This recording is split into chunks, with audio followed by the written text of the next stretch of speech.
All right. Yep. So Rumble can't be started. So, which is no big deal. Okay. What's going on, everybody? We are trying to get. Yeah, we're not going to be live very long. So I'll explain everything that's going on real quick. Everything's fine. It's just frustrating. So we'll get as many people on as we can. 23. All right. No, we are not having a show. I had a full one of these created. I mean, it's insane. 3 o'clock today. I had Olivia's on. Everyone say hi to Liv. Hello. Everyone here, Liv, okay? Say it one more time.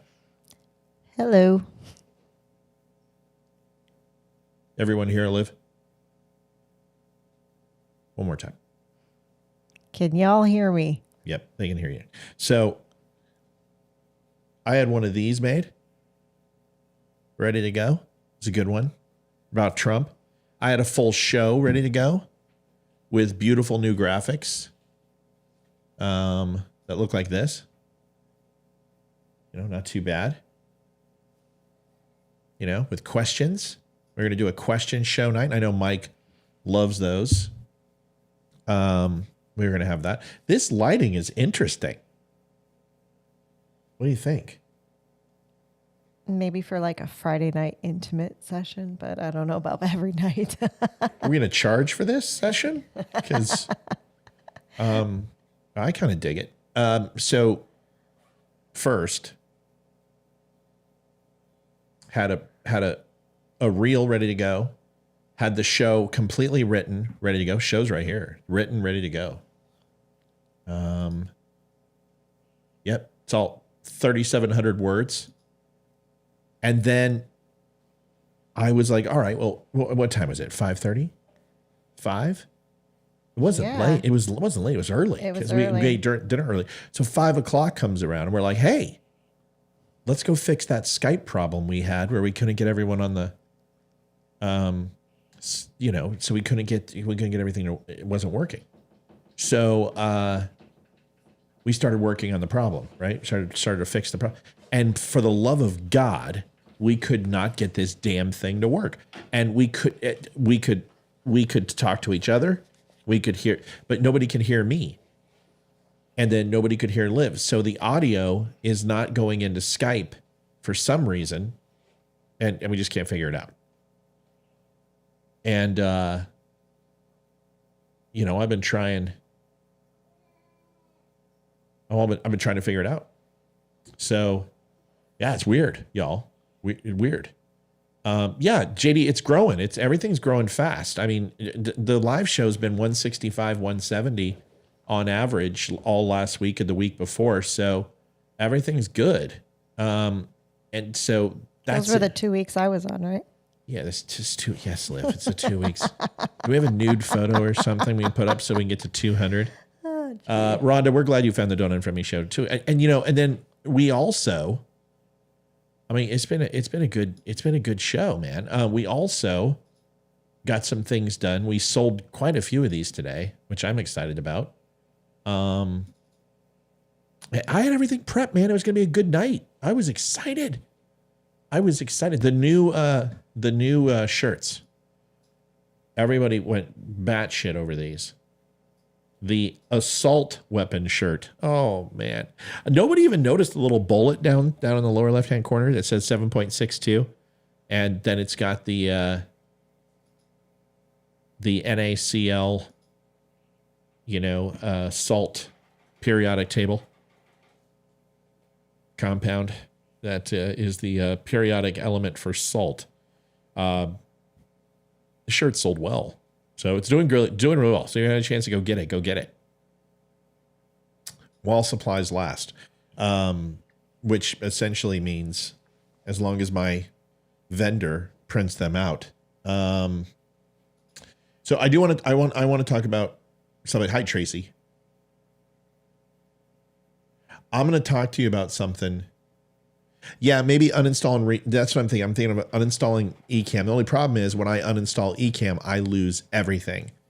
there's got to be a backup feature, but I'm not sure if there is. I like this lighting, just like this. I mean, this is kind of like lights off. Okay. So here's the, I want to address one simple thing. I've been called a Nazi like 150 times today on Twitter. So if you haven't been on Twitter, you should go over there and defend my honor and let people know I'm a skinhead, not a Nazi. Okay. So, and there's actually some people coming, why are they calling this guy a Nazi? What did he do? And I'm like, well, my great grandmother fled Germany. Half of my family was thrown into an oven and gassed. But you know, whatever. I guess it's not important. You know, I don't tell them the other half of the equation. That one of my Albert Speer was like a third in charge to Hitler, who was a great uncle. And I also didn't tell him that the Plums and the Peacocks in Georgia pretty much owned all the plantations and slave plantations, which were family members. But that doesn't mean that I'm that way. I learned from my ancestors' mistakes. I got the will of my great grandfather, and it was bad. I mean, he had something like 110 slaves, and that's a lot of money back then. I mean, that's incredible. And he let them all go before the Civil War. When he got sick, he let them all go. So I guess, you know, the guy was a complete douche, but then, you know, had a moment of clarity or something. I don't know. I don't know the whole story. I didn't know the fucking guy. And nobody does know anyone who owned slaves, or nobody was a slave in their lifetime. So we can all, you know, you might be able to go ahead and blame fucking T-Rexes and be like, oh, I used to be related to a T-Rex, and man, did he eat a lot of people. They didn't live together on the same time frame. It doesn't matter. Religion says they do, so therefore they do. That's a topic for another night. It's another night topic. So 106 on. So here's the thing.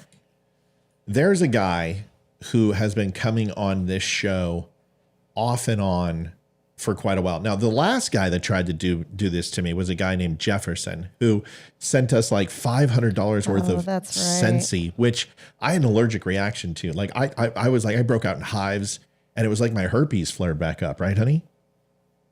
Herpes? I forgot to tell you. It's dormant, so you're going to be fine. So I inhaled this Scentsy stuff, and I just wanted to throw up. It was horrible. It was like, it was just bleh. And not all of it was bad. Like I even said the fruit stuff was great, but it's the stuff with like, you know, poppies, lavender and shit. That stuff's horrible. And this guy sent us like $500 worth. He was a viewer, and I'm like, people send me stuff all the time, like half the stuff behind my sets from people, and I really appreciate it. But there's something that you get from that. You get a heartfelt thank you, right? We say thank you, and that's where it ends. I may plug your product, but Scentsy, I mean, I could sit here and talk about Scentsy every single day for the rest of my life and never sell one. Why? Because everyone sells Scentsy. It's a Ponzi pyramid scheme, okay? So, you know, thank you, but everybody sells Scentsy. And nobody likes those people anyway, because they come onto your page and they're like, oh my God, how have you been? Like, oh my God. Like, oh my God. Like. Coming. Oh my God, what's going on? And they call and they're just like, oh my God. Oh my God, what's going on? And you're like, nothing. I'm totally fine. And how are you? And then all of a sudden they say, oh my God, what's going on? and you're like, I already told you, nothing. Infidel. Nothing's going on. Everything's good. Great. Oh my God. And then you're like, well, what have you been up to? And they're like, oh, you know, I stay at home with my kids. I'm like, oh shit, they're a Scentsy dealer. You know, they're just like, Scentsy dealer. yo man, give me my Scentsy, man. Give me my Scentsy. I gotta smell like a rainbow. I need a hit. I gotta smell like a rainbow poppy fart. Just give me my Scentsy. I've got candles. I got oils. I got herbs. I got dolls, whatever you want, baby. I got it. Come on. Dolls. Come on over here. Here, you know what? Take a little hit. Take a little hit of my Scentsy. Try it. See if you like it. You get hooked. You come back to the Scentsy guy. So, you know, and you're just like, oh, son of a, I thought you were going to hit on me or something. But no, you want to pawn off Scentsy or sell Amway or some shit. And then the next thing. So, oh my God, like, who do you have provide you your sensual, scentifical scent escape for your home? Agent. Who's that person in your life? Nobody? Oh my God. It's coming. What the hell's wrong with you? You should have Oh this. my God, what's going on? This is Debbie Moore, right? This is the girl, not Demi, Debbie Moore from my high school, who was like, I found Matt Spear. And she sent me a message and she says, Oh my God, what's going on? and I'm like, nothing. And she's like, are you married? I'm like, most assuredly, with children. She's like, oh, well, are you happy? Oh my God. I'm like, The most balls on that woman. I'm like, most days, but can I keep your number just in case I'm not? So what do you look like now? And then I got a picture of her and it's like, I'm like, oh, I got to go. That's too much woman for me. Like when I knew her, she was like 5'6" and like 98 pounds. Like, you know, I could start kindling fires with her. Now, I'm afraid she would eat me. Oh my God. So anyway, she's like 6'7" and 380. Like, anyway, so she calls and she's like, I was just wondering, do you have Sensi in your life? And I'm like, what? It's almost like Jehovah's Witnesses. I'm like, is it like Jesus? Do you have Jesus in your life? Do you need me to make a ritual sacrifice with a rooster, or go ahead and like give you my firstborn, or what do we need to do? Do we need to like go outside naked on a full moon and sacrifice a chipmunk? What is required for me to be a Sensi member? She's like, well, if you buy $800 worth of Sensi stuff, I'll get moved up to tier 2, and then I'll be able to pay you, and then your stuff won't cost you $800 anymore. I'm like, well, how much will it cost me? She's like, $750. And I'm like, oh, well, you should put me down for 2 and then block. And I blocked her. So my relationship with Sensi is not Bullshit! yeah. Bullshit! And she did. She created multiple profiles, and she started to be like cooking bunnies in a pot. Alex, like, don't ignore me, Michael. You know, like just shining stuff. You know, throwing knives everywhere. So I said, no, we're not going to talk to Debbie Moore anymore. And then she moved on to her next victim, I'm sure. Victim. So I need the psycho. there should be a knife in there. There's a knife throw in there or something. So there's suspense music. I mean, if you can get creative, Olivia, I mean, seriously, I could ask Debbie if she could control the soundboard. That's a little late, but thanks. It's really good. So anyway, when I just got double fingers. Holy crap. So when I got propositioned by another cult member for Sensi, and I got $500, the guy's like, it's the middle of COVID, right? You couldn't even leave your house. You couldn't even leave. You left, and like all of a sudden bullets like ninjas came out of helicopters, and you know, people were getting arrested for leaving out their front door. You can't take out your trash, sir. Sir, you need to go back inside. COVID is in the air.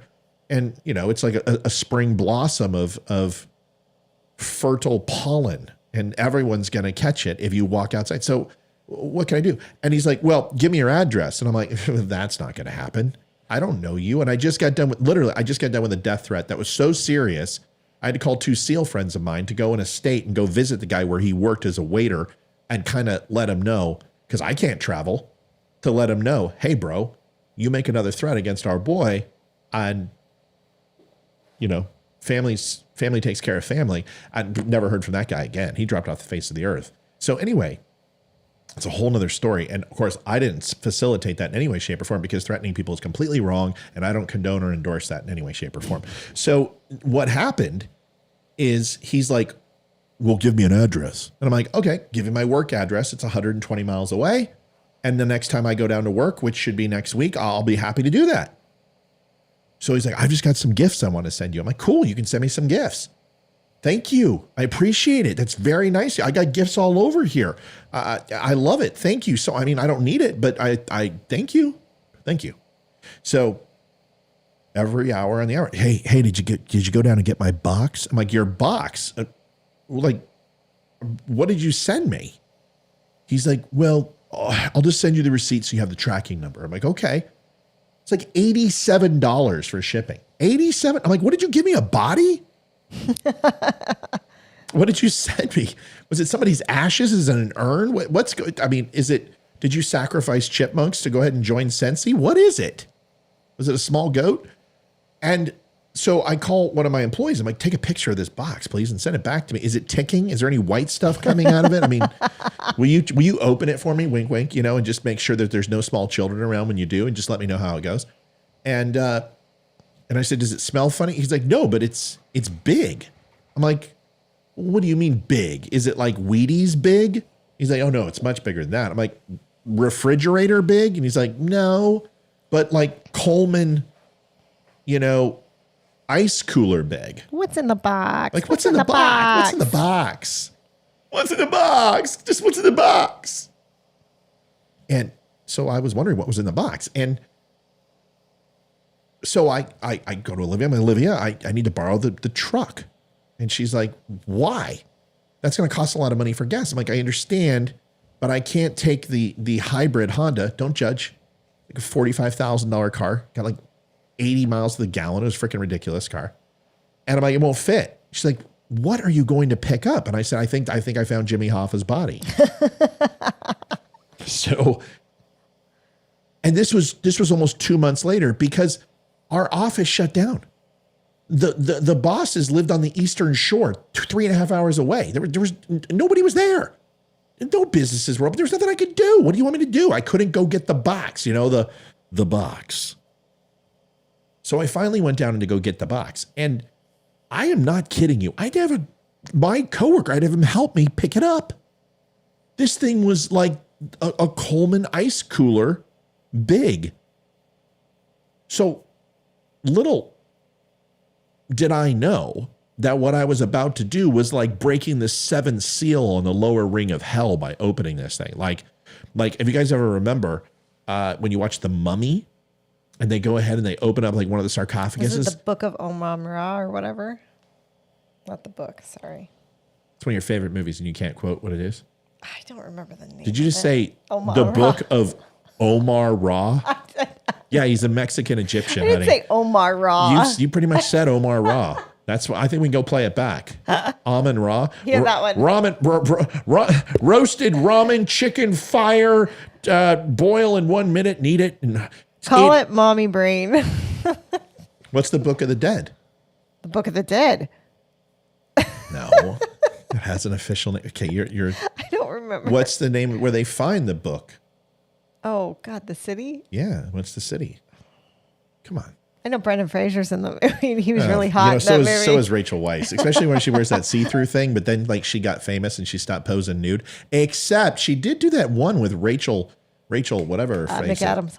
Oh, that one's. You watched it? No. Why would I ever watch that? That would be not without you, honey. It actually looked like a good movie. We should watch it tonight. So anyway, now that we've got this cleared up, let's get back to the story. So I'm going to break. By the way, he breaks the seal on the sarcophagus and they get sprayed with salt acid, right? Well, that's ultimately what I did. But I'm thinking of the name of the city and I can't remember it.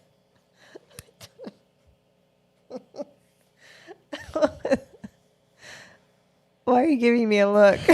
Because I'm not going to help you. You have to come up with it. It's one of your favorite movies. You're like, it's one of my favorite movies of all time. I'm going to cheat. You can't cheat. Don't cheat. Don't cheat. Don't cheat. Okay. So, okay. Hymenoptera? Yes, that's it. I know. So anyway, okay.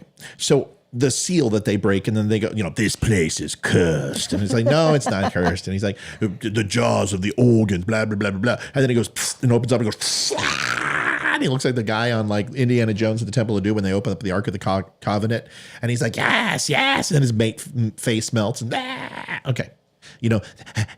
Let's see what we're going to talk about. That guy, and go play the clip because I sound just like him. And you're like, holy shit, that guy just did an Oriental old Nazi guy. Maybe that goes back to the whole point of the beginning of the conversation that I am a Nazi. Holy shit. Okay, so now that we've established that when I got my knife and I pulled my knife, do I have my knife for theatrics? No. Yeah, Do no, you? please. So I pull out my knife and I'm like, and then right when I cut the first piece of tape, it's like, and it basically looks like a Cheech and Chong movie, like this purplish rainbow iridescent mist come out of the box. And I'm immediately like, I'm hypnotized and I start tripping billies, like, and I'm floating because the smell is just so aromatic, it pierces your soul. And when I wake up like 3 or 4 hours later from the intoxicating smell of the Sensi box, I start to pull the rest of the tape and peruse what's inside.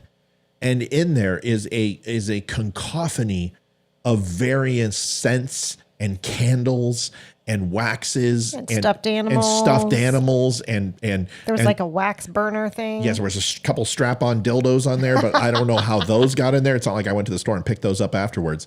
So I get my coworker. I'm like, dude, I need your help. He's like, bro, you like squat like 350. What the hell are you talking about? I'm like, yeah, can you come help me?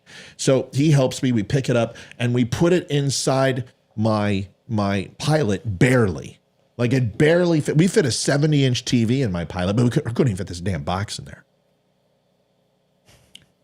So Leroy says, any lube? Pfft, no, I'm a real man. Come on, bro. Broke back. So anyway. So I can't quit you, Ennis. All right. So did we watch? Yes, we watched it. Was that any good? The movie was decent. We forwarded the part. You're lying. No, we didn't watch that shit. Yes, we did. You wanted to watch it because Anne Hathaway was in it. Oh, she didn't get nude in it though. Did she? Yes, she did. We should watch it again. Topless. We should watch it again and just that part. And you should like find it and I'll walk in and I'll be like, okay. And then we can turn it off. All right. So I finally get back up the hill in the mountain. And when I say mountain, it's a hill. And the truck is just going, and it's like low rider. You guys, my front's up like this, and I'm driving like this. Vato. Right, I got my sunglasses on. A cop goes by, and I'm like, "Orale, Holmes!" And I finally get to the house. Hey, Christina Lopez, remember me? You want some shit, huh? You want? So I finally get home, and Olivia and the kids and everyone's just. Olivia's in like a white flowing sundress with brown sandals and a daisy in her hair. And, Hayden's dressed in a subtle light pink pastel something or other. My son's in light blue. It basically looks like an Easter card exploded all over my family. And sun just breaks out of the clouds as soon as they walk out the door and music plays like Little House on the Prairie, da da da da da da. And then as they skip towards me, and then all of a sudden, as I open the door, the permeating iridescent cloud escapes from the vehicle, and the kids are like, "Oh, jeez, what the hell? God, shut up!" And they run inside. And I bring this thing in, and at this point, I smell like a French prostitute who just got done on a 72-hour banger. And I come in, and we start opening everything. And the kids are like, "Oh, It's like Christmas morning. Father. There's like a unicorn and a tigger and a. Thank you, Father. I appreciate it." Of course, what am I going to do as a man, right? Am I going to take credit for somebody else's kindness? Of course I did. I'm like, "Kids, I love you. I hope you enjoy your gifts that I got you. Now behave." No, I didn't. I gave them it. And they made a video and they came on live, even though their dad was throwing up for like 3 days straight because the smell in the house, I couldn't get out because I was so allergic to it. It was horrendous. But that has nothing to do with the product. I appreciate it. And I came on and I made a nice video and the kids came on and they showed their toys and I linked the page and all this was done. And everything was, I did everything I could to help this person. And guess what? We're so good. I think they sold like 3 or 4 orders. And I was like, well, that's that's not a good investment. You spent $500 shipping $86 and you made like nothing, but still, thank you. And we were very, very appreciative. And then penance, the sacrifice needed to be sanctified. This house is now exorcised. We needed to exorcise our demons and ensure that we paid back the blood oath that we took when we opened up the box that was cursed. We knew better. The book of Amun-Ra told us not to open the box, and we opened the box. You opened the box. And that box meant that forever our souls were in indentured servitude to a Sensi dealer. And Jeff, well, he wanted to make sure he got payment. And he wasn't happy. And one night, Jeff decided to say really bad words that started with N and ended with Igor. And so did his little friend who came on and decided to say words that started with N and ended with Igor. And I wasn't okay with that. So I said, you need to stop. And multiple times on multiple situations, linking racist posts, linking things that were inappropriate, they were told, you need to stop. And they didn't.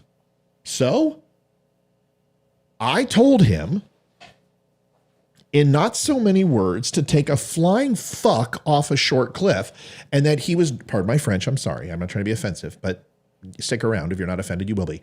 And to no longer peruse my site. And my blood oath was over.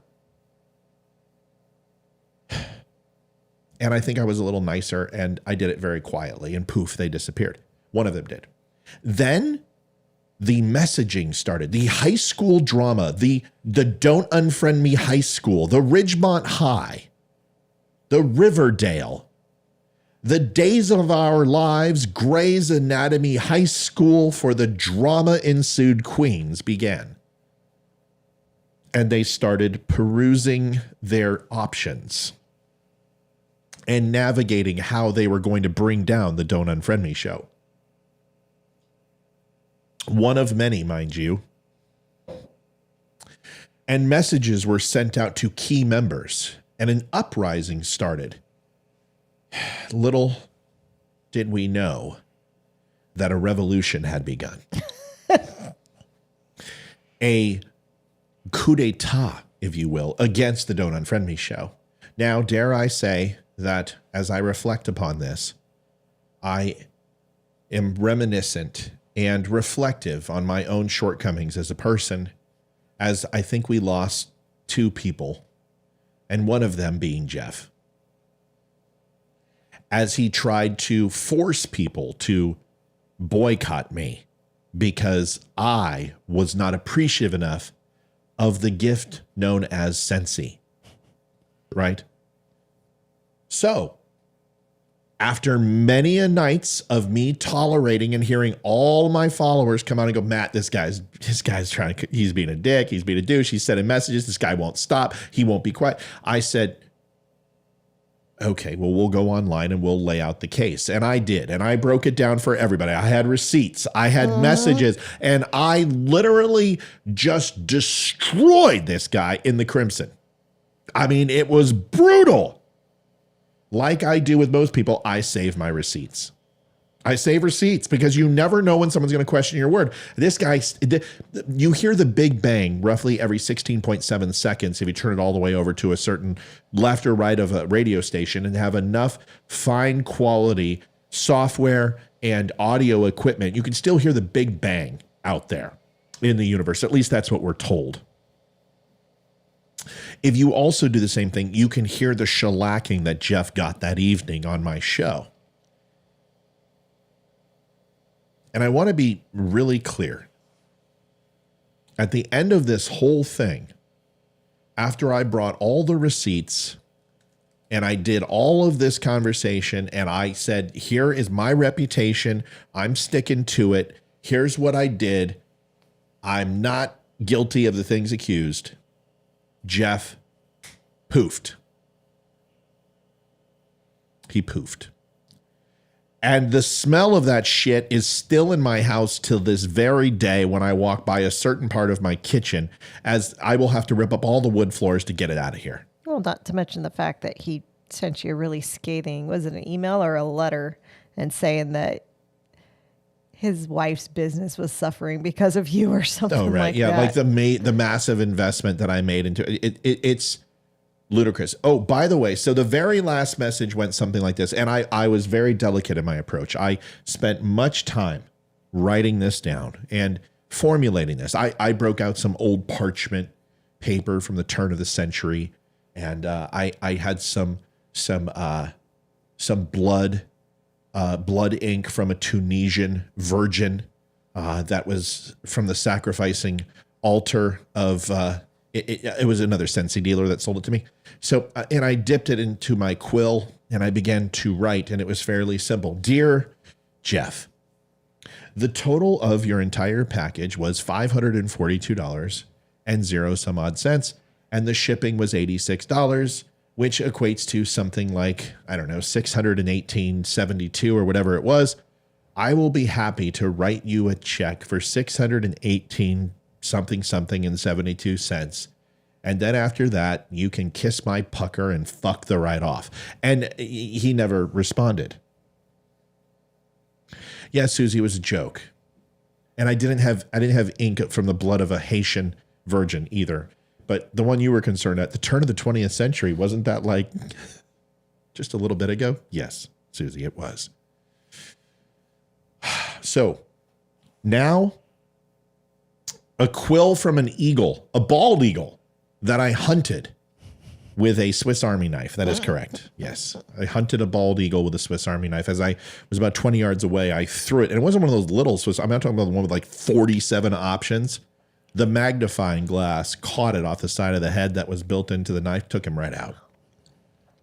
Light refracted from the magnifying glass, blinded the eagle, and just died. It was fantastic. Anyway, so this is a long story. Folks, we don't need to get into these semantics. The next story I have for you is a gentleman named Chris. Now, Chris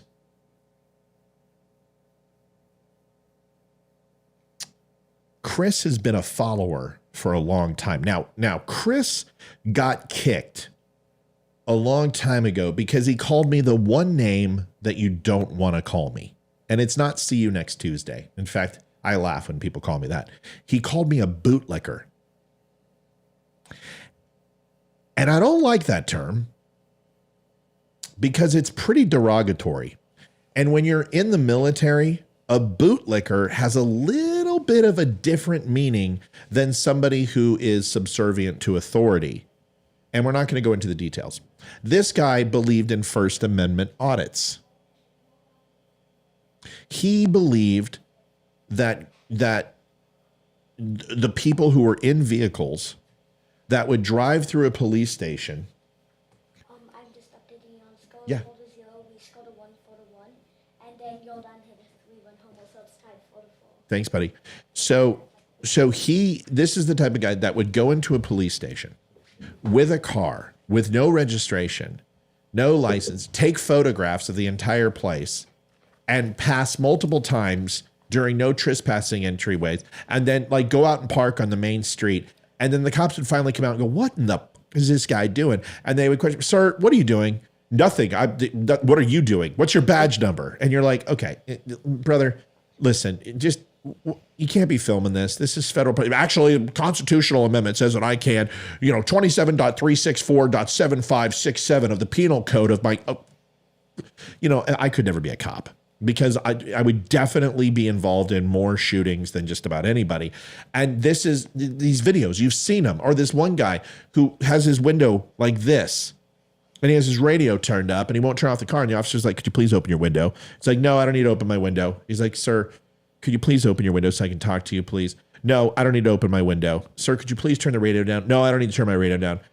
sir, could you please, I'm asking you nicely. And then ultimately they rip him out of the car, they mace him, and they beat him with clubs for like 45 minutes. And then that person is like, see, I'm oppressed.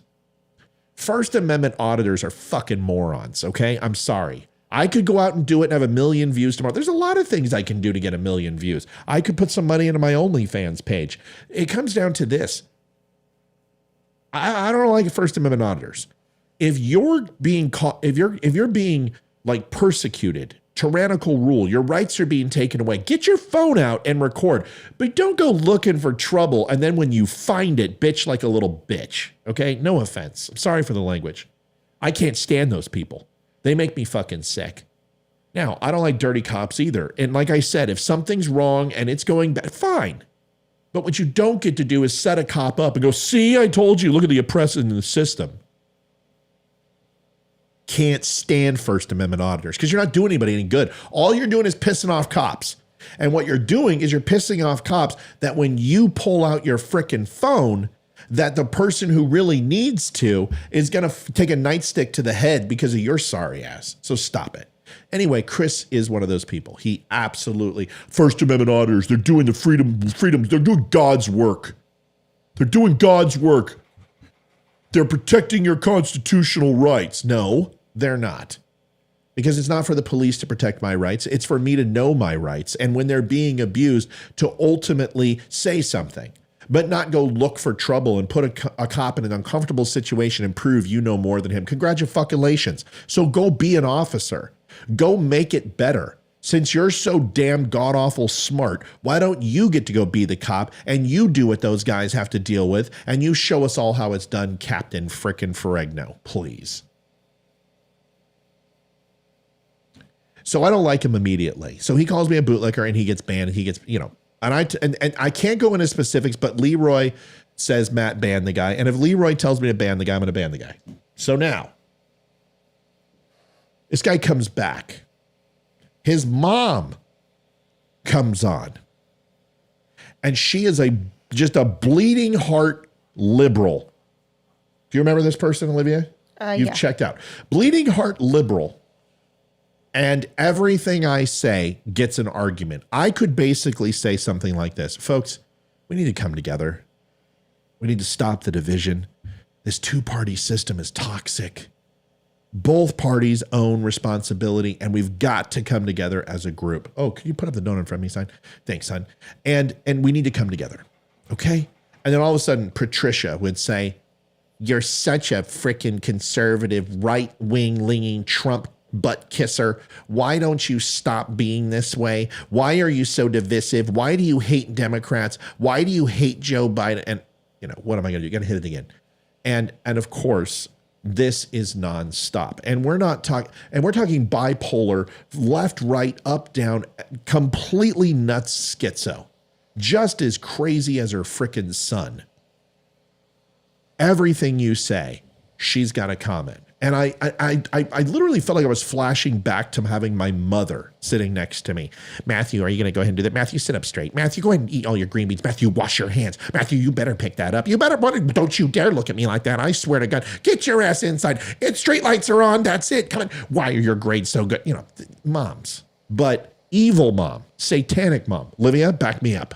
Yes, she is. Okay, so Satan mom. So I already got a mom, lady. Why don't you just leave me alone and stop picking on me? Because with women, it's different. I get really pissy with women because I really respect women. Yes, ma'am, no, ma'am, everything else. And when I get that woman that's like my mom, I get back on the couch and from a psychological standpoint, I want to go ahead and regress to my childhood and just lash out. Some guys want to breastfeed. I want to yell. So I yell. Don't say anything. So when we get rid of Patricia, she goes on a tear. She starts sending messages to Chris. She starts sending messages to one of our hosts, and it's I'm going to destroy Matt Spear. I'm going to troll him. I'm going to destroy the Don't Unfriend Me show. We are going to take it over. I'm going to find out his phone. I'm going to call him personally at home. All this other stuff. And of course, I'm just laughing at the whole time because little do they know one of the people who's closest with Don't Unfriend Me is a relative of both of these people. And he's feeding me information saying, no, just don't worry about it. Don't get involved. I've got to live here. Let's just stop, whatever. Just ignore Pop Smoke, Charlie Mike out. So I do. I ignore them both and I just walk away. In fact, I allow Chris to come back just so Chris leaves one of the people behind the scenes alone. A few nights ago, Chris comes in. And this is a few weeks ago. Chris comes in and he starts going off on homosexuality. And he calls in and he wants to tell a story about how a man hit on him and tried to make advances towards him, and it's scarred him for the rest of his life. And I can understand how that could affect a guy who's straight I guess. I want to be clear. I've been hit on several times by men in my life. I've been hit on by women. Yeah, that's a good thing. So that's complete. I've also been hit on by men. Also doesn't bother me. I've taken care of each one of those situations. I think I chased after a moving car at one point. Yes, you did. Put one guy up against the wall vertically. That's another story. One guy did the movie thing. Okay, so needless to say, Chris is telling his story, and I'm listening, and I know who it is, and I'm trying to be the nicest guy, and he's just like gays, blah blah blah blah blah blah, and I'm like, okay, so a little of this is latent frustration, I get it. I think a little of it's latent homosexuality repressed. Just to be honest with you, I'm not a psychologist, but I did sleep at a Holiday Inn Express last night, and that's my summation, and I'm sticking to it. And when he leaves, all said and done, I say that was extremely brave. Thanks for sharing your story. This is not Dr. Phil. This isn't Dr. Drew. I don't know why you're calling in and sharing this, but thank you for sharing it. I appreciate it. Let's move on to the next caller. Hopefully this person has syphilis or something and we can really just come full circle with the show. And then I start reading chat, and there are comments and words that are slurs against homosexuals. And there's biblical quotes from the Bible and argumentation that is just getting to the point of overboard. But the problem is it's prosthetic. In fact, this guy isn't even very religious. He just uses the Bible to bash on homosexuals. Let me explain something, and I'm going to make it perfectly clear for the whole bunch of people that are on right now. Here's what it is. And I'll be honest as I can. I don't care if you're black, if you're white, if you're brown. I don't care if you're a Catholic, a Jew, a Gentile, a Protestant, a Baptist, a Mormon. I don't care if you're a Buddhist. I don't care if you are gay, if you are straight, if you're heterosexual. I don't care if you are married to a man, married to a woman. I don't care if you're transgender. Every single person is based on the merit of who they are. And I truly believe, no matter what race, color, creed, religion, or whatever you are, and Olivia will tell you this, an asshole's an asshole. And then there's people who aren't. Is that fair? Yes. Okay, I don't give a shit. In fact, I have no problem with drag queens at all. None. Zero. You want to dress up in women's clothing? Fucking right on, man. I used to work with one. He was freaking hilarious. Yeah, women's underwear is sexy. I've thought about trying it on one point. He actually made a better looking woman than he did a man, though. So I couldn't even get my leg into one of your panties. I don't even know how I'd wear them. I'd have to put them on my head. That's a whole nother conversation. Women's underwear is sexy. It's a lot better than boxers and briefs. I mean, come on. I get it. It's, guy would be like, I don't know. No, actually, I don't. But I'm just trying to relate to people here. I don't know what to tell you, but I don't have any problem with drag queens. If you want to be a woman, be a woman. Just don't pretend that you are, right? Don't expect me to go ahead and treat you like a woman. Like okay, let me give you an example, okay? Woman walks in a sundress. She's got beautiful brunette, little bit of Cherry Valance hair from Outsiders. She's got some beautiful red lipstick on. She's got some boobs, no Adam's apple. And she comes up and goes, Matt, F you. And I'm going to be like, yes, ma'am. Okay. Yes, ma'am. I appreciate it. Thank you. You have a nice day. You look beautiful, by the way. Thank you so much. Now, a guy walks up and looks like Marvin Hagler in a dress and has an Adam's apple roughly the size of a Washington Red Delicious and says to me, "Hey, Matt, F you." I'm like, fuck you. And there's going to be a conversation, whether you're wearing a dress or you're wearing, cargo shorts and a wife beater. Don't expect me to assume, and you assume, that I hold the same values that you do simply because you choose to go ahead and do that. I don't care what you do. Just don't expect special treatment, period. That's the way it works.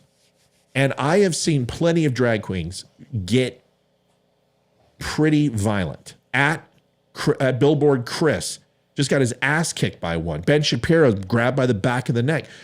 When you have somebody who is on hormone replacement therapy and they are not properly medicated and being watched for their testosterone and estrogen levels, you're off the freaking chain pissed off. And Olivia knows because she goes through it with me before I got dialed in on my hormone replacement therapy, because I have low testosterone. All those years of burning the candle twice as bright lasted half as long.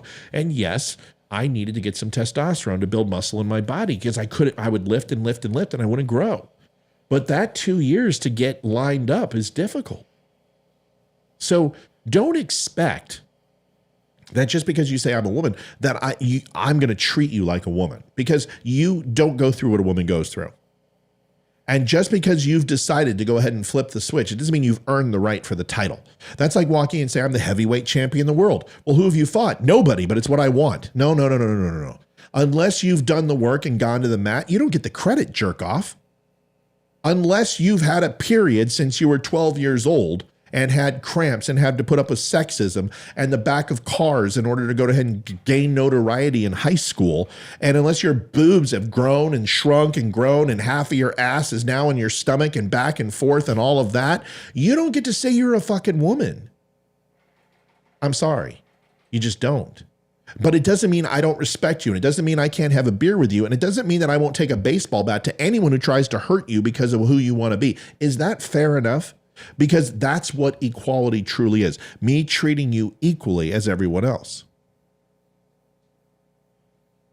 Every single person can be whoever they want. Just don't expect me to pretend along with you, okay? That's called role play, and that happens in the bedroom. And when I dress up like a cop and Olivia dresses up like a criminal, or she decides to put on a Red Wings jersey and I decide to put on an Avalanche jersey, that's the time for that. And that's in the bedroom, right, honey? Yes, sir. That's right. Whoosh, you keep up that, sir. What's my name? All right. So that's right. That is the time for it. It's certainly not in the street or in front of children or at church or at a barbecue, because nobody fucking cares, right? When's the last time you walked up to somebody, hi, my name's Matt Spear and I fuck women. Woohoo! Nope, that doesn't work. How many times have you seen that? How many times have you seen a gay guy go walk up and go, hi, my name is Bill, and I go ahead and I like hairy testicles? It just doesn't happen. So why is it important for me to know that you identify as a female? I don't care. I don't care what your pronoun is. I don't care about any of that shit. But Chris does. And Chris is threatened by it, and Chris can't stand it, and I don't have a problem with that for Chris. I just don't care, and don't expect me to align with you because you're a homophobe. I don't care that you're a homophobe, and don't expect me to condone it, because I don't. I don't like racists. I don't like religious zealots, and I don't like people who are anti-religion. I don't like people who spread their dogma around. I don't like people who are atheist and feel like bashing on Christians is a good thing. I don't like anyone that forces their opinion on anybody. And that's the one thing the Don't Unfriend Me show doesn't do. I don't make anyone stay around and say, listen to me or else. You can take it or leave it, and I don't care what you do. If you want to take it, great. If you like what you hear, great. If you don't like it, great. Just give me some honest feedback. And anybody that saw the shirt that I just released, there was one lady who goes, this is dumb, this is stupid, and I don't like it. And I'm like, why? Tell me why. And then she had to, of course, go, you're sensitive. You don't like feedback. With that and $4.25, I can get one hell of a cup of coffee. It's a waste of my time. Give me feedback. Tell me how to be better and I'll listen. But if you're just going to be a dick, I'm going to give it right back to you. Garbage in, garbage out. So Chris doesn't understand this. So I ban him and I tell the moderators, ban him. I don't want homophobia in our stuff. I don't want to hear the N-word. I have banned people, and that is usually when you get kicked off this show. Plain and simple. There you go. Happy? Great. So Chris gets blocked. Now Chris is on a revenge tour. It's basically like the Eagles without the talent or the music or any redeeming qualities. This is the revenge tour. And he is in fuego. He is ready to light it up. Now, here's the thing that everyone needs to understand. Here it is. It's really simple. I'm going to give you some advice for free.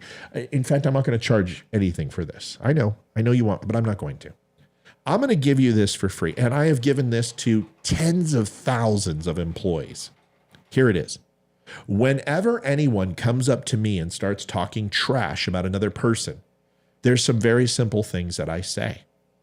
Here's the first thing that I say. I don't want to fucking hear it. Stop right there. I don't deal with rumors. I don't want to hear about gossip. It doesn't sell more TVs. It doesn't sell more computers. It doesn't sell more lacy underwear, Victoria's Secret when I work there, and lotions and potions. All it does is create a cancer in the workplace and lowers the morale of our team if I condone it and listen to you. So shut up. I don't want to hear any talk about it. But Matt, no, I don't care. But Matt, they talked about, I don't give a shit. I don't want to hear it. Anything that you have to say, number one, you should stop talking to me and go say it to that person. Otherwise, it doesn't need to be said. But here's a preemptive. I got a can of 1, 2, 3, 4, 5, 6, and that's a preemptive.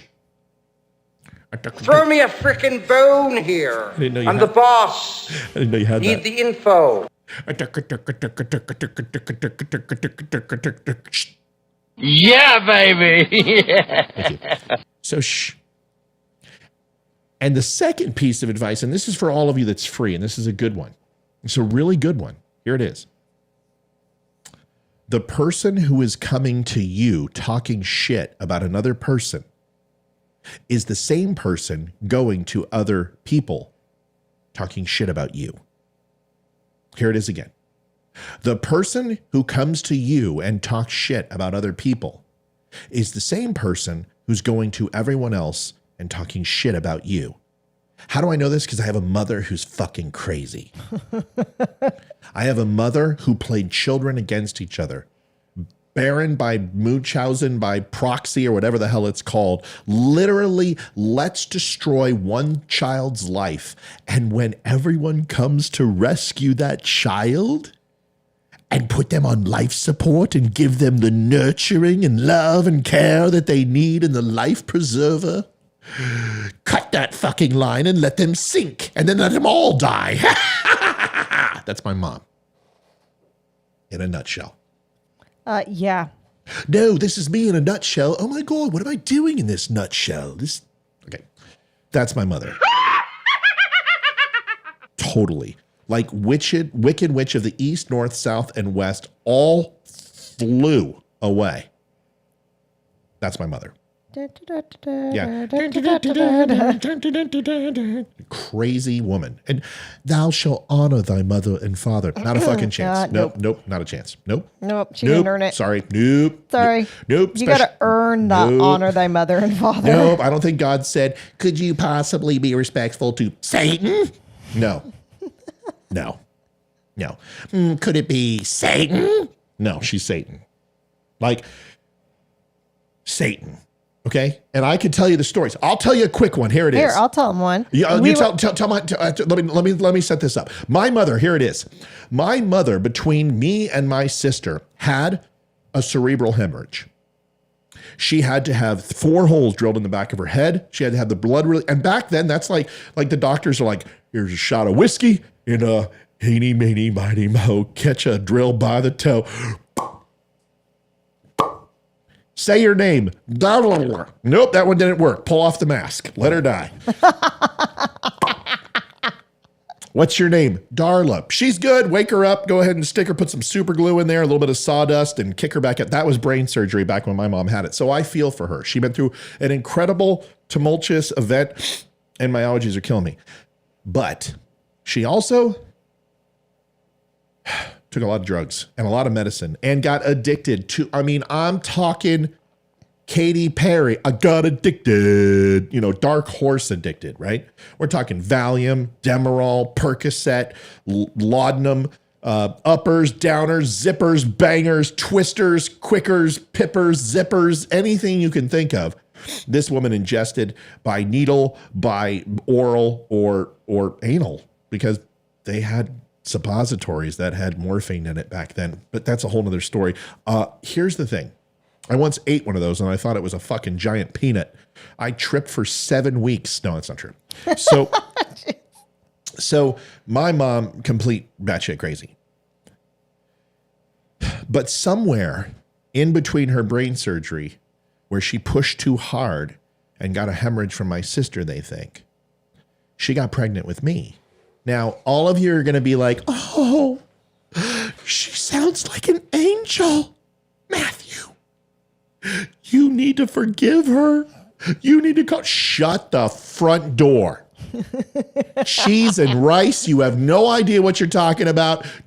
This is how she gets sucked in. So she decides that she's in with a doctor, and the doctor's sitting there, smoking. Miss Spare, you're pregnant. And she's like, I'm what? You're pregnant. Oh, that's impossible. I can't be pregnant. I've only had sex once in like 2 years because it's my dad. That's another story. That's another story. Day. So, yeah, you're pregnant, ma'am.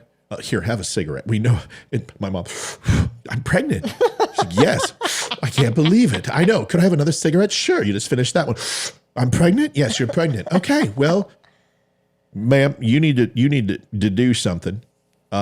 You need to take care of that baby. She's like, oh, I plan on it. Of course I'll take care of the baby. I love my other 2 children. I'm pitting them against each other, and I'm going to change their fucking lives forever.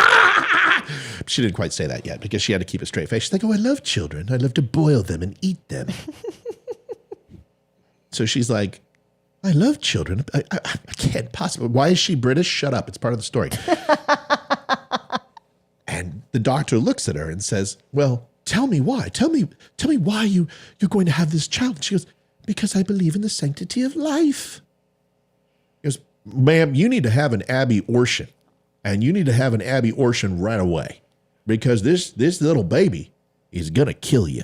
If you have a child, it's going to kill you. And my mom, letting out her full crazy, stands up, gets on the chair, and goes, fuck you, asshole. I'm having the baby, and they can't do a fucking thing about it. And if it kills me, I'm going to come back and haunt you for the rest of your life. And leaves. Little did we know that this same doctor was going to deliver me, and that explains probably why I was dropped about 47 times on my head. This guy was probably like, So, you got to give her credit. She said it crazy, and she was nuts and schizo, but she said, I'm not going to have an abortion, and I'm going to have Matthew. And not only am I going to have this baby that could take my life, now don't get sucked in. Don't believe the hype. Public enemy here, folks. Don't believe the hype.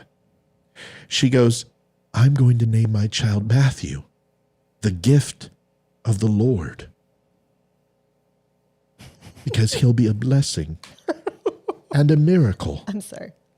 Yeah, no shit. Little does she know. I'm sitting here and I'm like, ding, ding, ding, ding, ding, ding. I'm like, Damien, 666. So she has me, which I was a pretty amazing kid, I'm just going to say, when I was younger. And she saved my life, and she could have aborted me, and she didn't. So round of applause for the one thing that virtuous that this lady did. Congratulations. I want to thank my mother. I want to thank my mother for not aborting me. Now, you guys, she sounds like a wonderful woman, Matthew. What's your problem? Well, here we go. I'm not going to tell you all the stories. Yeah, it would take like freaking I don't have the 6 years. I don't have the time, so I'm just going to tell you one, and here it is, and it's going to last about 1 minute.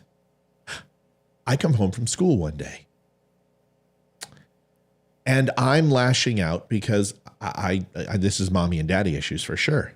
But it doesn't matter. I did something inconsequential, but something that vehemently disappointed her to the nth degree, of course, because my mother's expectations of me were that I had to walk on water since she ultimately saved my life through God. And I disappoint her. And so the beatings commence. And when I say beatings, I'm like, my mother had more yardsticks than referees in a football game. I'm talking metal, bamboo, yardsticks, 3 feet of pure samurai fucking sword of hell. And she would break them over us just because she could. Now, this isn't also the closed punches to the face or the grabbing of the hair and slamming it into walls. No, not these stories. These are just samurai swords of wood being dilapidated across our body at the speed of light, only like Hare Krishnas or samurais could do. I don't want you to feel sorry for me. I am who I am because of it. But after one of those beatings, and I'm sniveling in the corner in a fetal position, trying to muster the strength to stand, she says, I gave birth to you. I named you Matthew. And this is what you do to me? I should have fucking aborted you. That's my mom. Mom of the year. And that wasn't the first time.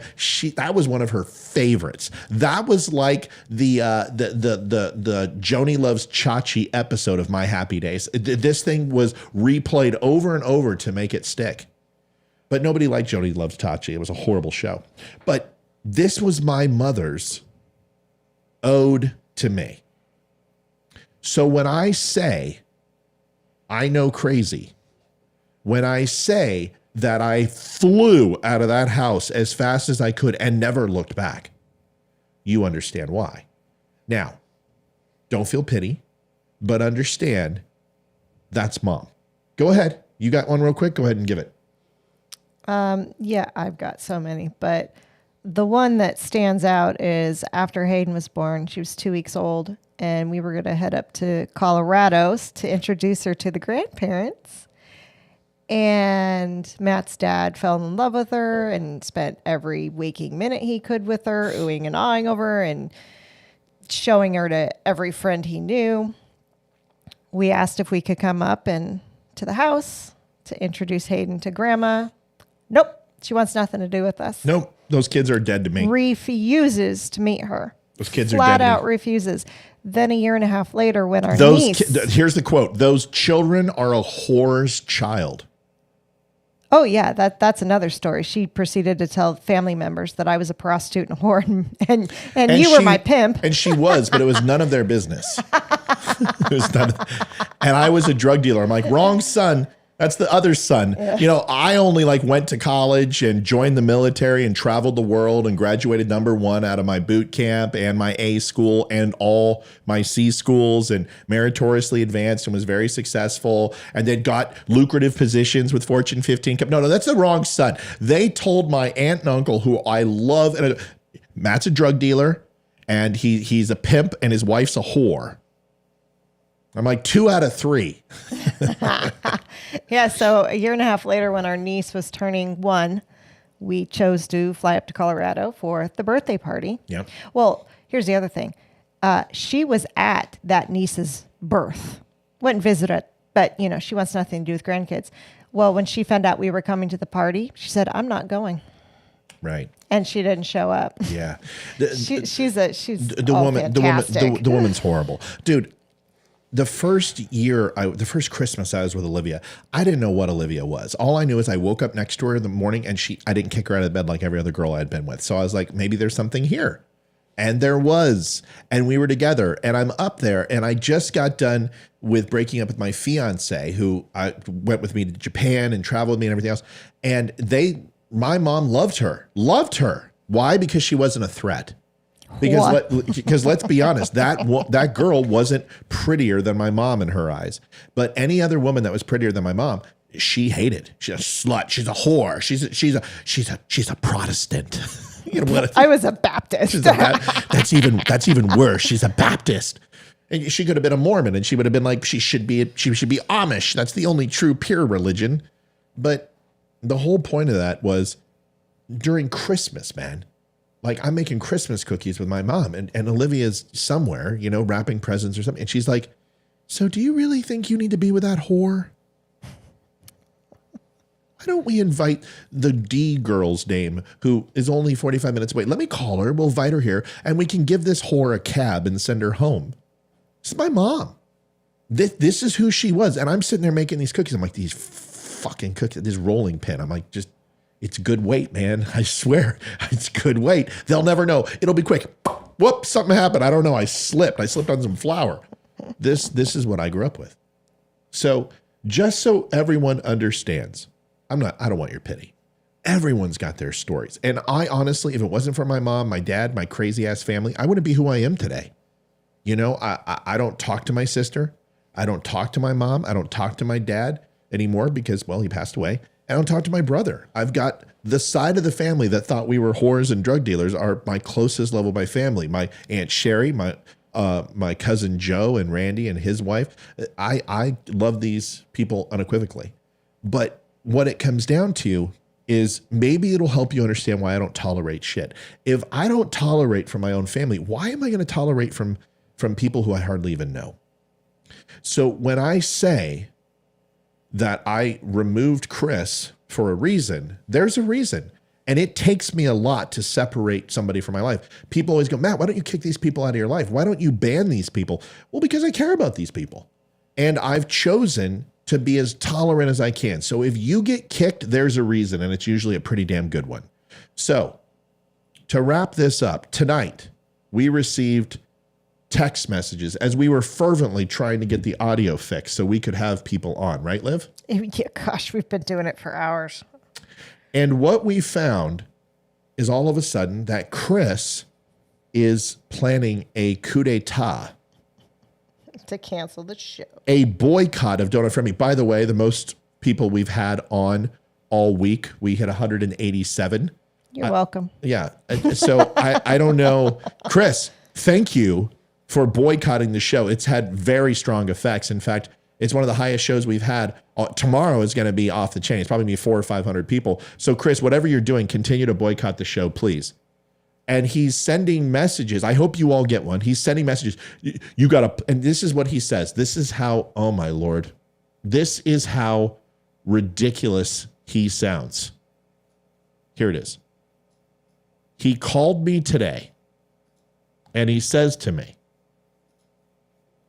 on the phone, and I'm sitting here trying to figure out this audio, and Olivia and I are sitting here. God is my witness. I'm sitting here with Olivia, and he goes, hey, Matt. And I'm like, yeah? He goes, I went to church today, and they tried to they're putting on a drag show at church, and I'm awful mad about this drag show, and I just wanted you. I'm like, who the fuck is this? And why are you calling me on the NerdFap hotline? It's like 4:00. And we're not even on for another 4. Who is this? He's like, oh, I'm not going to tell you that. And I said, well, I'm going to fucking hang up if you don't tell me who it is because I don't want to talk to you. I don't know who you are. He goes, this is Chris. God, Chris, go fuck yourself, Chris. And I hung up. That's what happened. So he is now on a pilgrimage of boycotting me. Now, Chris, let me explain something. The reason why I told you when people go and talk shit about you to others, when they come to you and talk shit about everyone else, that is the truth. And that is the God's honest truth. Like that is the best advice I give you. When someone comes up and talks shit to you, trust me, that person's going and saying the same bad things about you. It's just the way people are. And it's inherent. So don't allow people to talk shit to you about other people. That's why I don't do it. I'm like, dude, you're not going to get it here. That's why my districts were so properly ran. We never had cancers because I just wouldn't let it live in the environment. And my managers were the same way. You got something to say? Go say it to Matt. Don't say it to me. I don't want to hear it. I don't care. So when Chris is going and talking all this shit about me, everyone's laughing at him, sending me messages. Every one of them.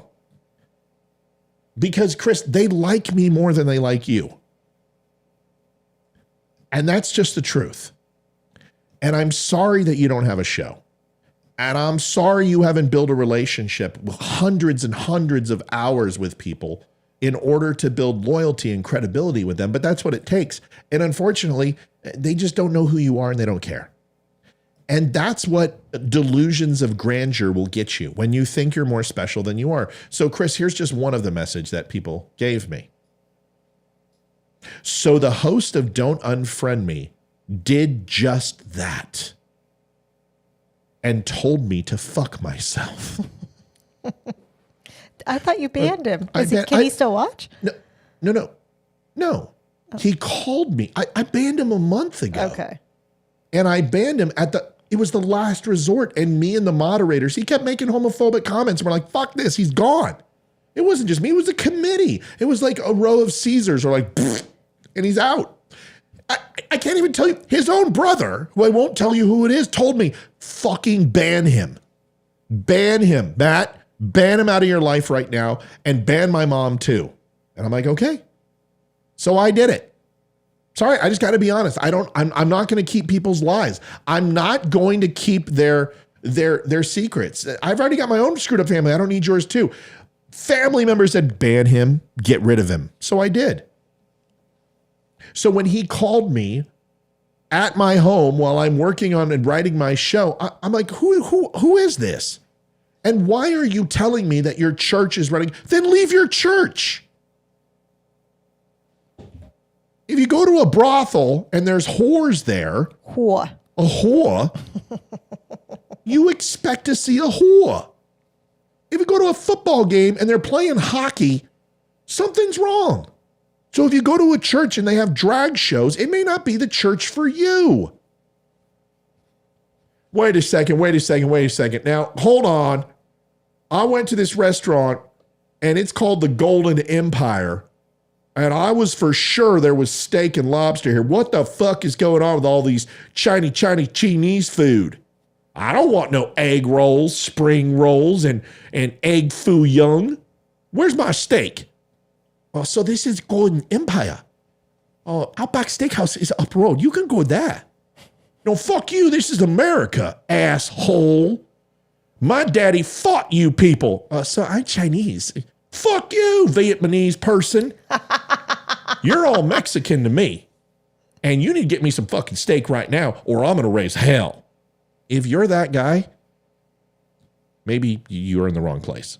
So if you're in church and you're at a drag show, probably a good chance it's not a church, or you need to leave that church and find a new church. I don't care. Why are you calling me? What do you want me to do about it?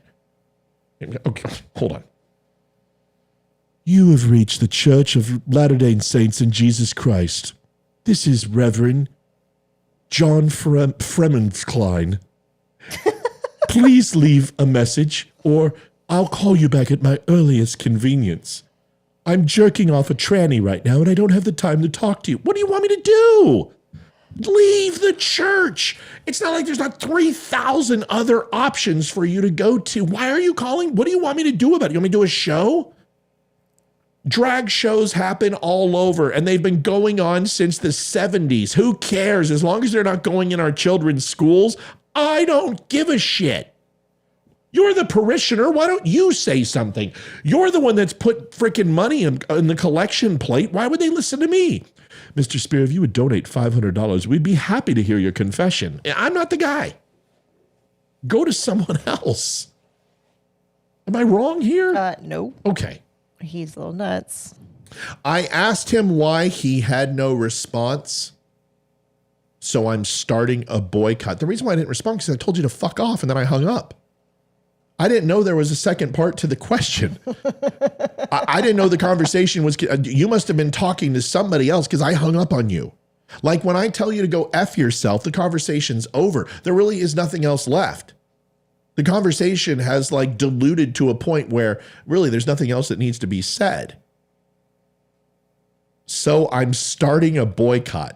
I like the fact that it had been up for over an hour and there wasn't one response to it. I think it's fantastic.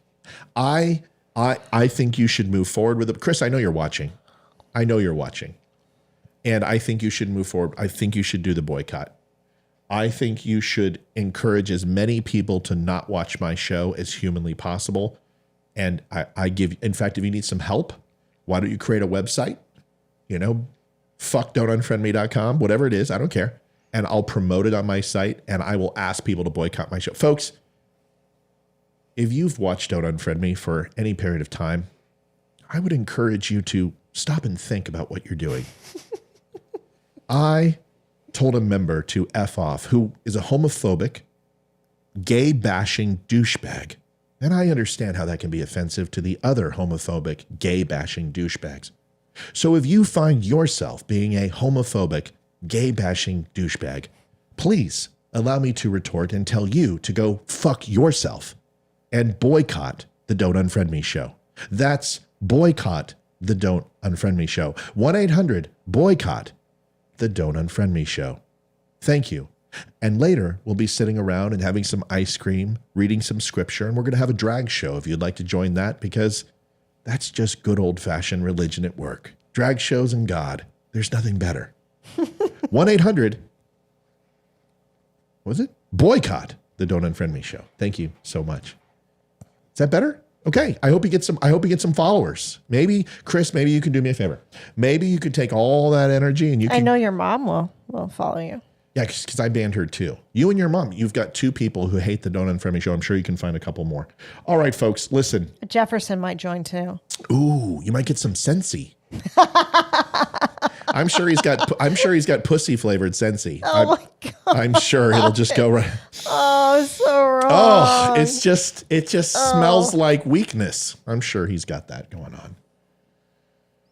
Folks, I don't know what happened to this show. Olivia, did you have anything else? We said we weren't going to have a show, but I know. it was a great show. Getting ready to get off and go clean the kitchen from dinner and watch the game. Wait a second. You're what? Not that type of getting off. That needs to wait a couple more hours. Okay, all right. So, Susie, I wasn't referring to the feminine smell of vagina. Thank you very much. Of weakness and wimpy people. Come on. I guess I could have said the Pee Wee Herman scented candle or something to that effect. Chav. Chav. Yeah. I forgot about Chav. Chav's also a racist. Yeah. And he's been banned more times than, I don't know, than Pee Wee Herman from movie theaters. So Chuck says, I bet if everyone here shared a post saying to boycott the show, it'll boost views. People will tune in. Ooh, that's a thought. Oh, look at Barbara Engro is back. You were almost likable tonight. What's up? Oh, that's funny. See, Barbara's funny. She goes, you are almost likable tonight. What's up? Well, Barbara, you didn't show up. And now that you're here, I'm going to turn into a prick again. Thanks a lot. Oh, no, she's been here the whole time. Has she? Yeah. Why do you keep watching my show if you hate me so much? Barbara, why don't you call in? Because it's not working. We can't exactly call in. I know. That's the... Liv, why do you always... I'm sorry, I ruined your joke. Why do you always out the good jokes? I'm sorry. Barbara, I don't know. Barbara, here's my prescription for you. I'm going to get out. Hold on. Let's do this the right way. Several people have said that you need to read for audiobooks, because you've got a good voice. That's a thought. I do a show. Thanks. Here we go.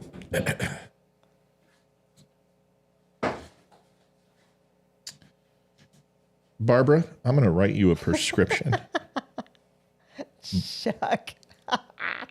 Barbara Engro.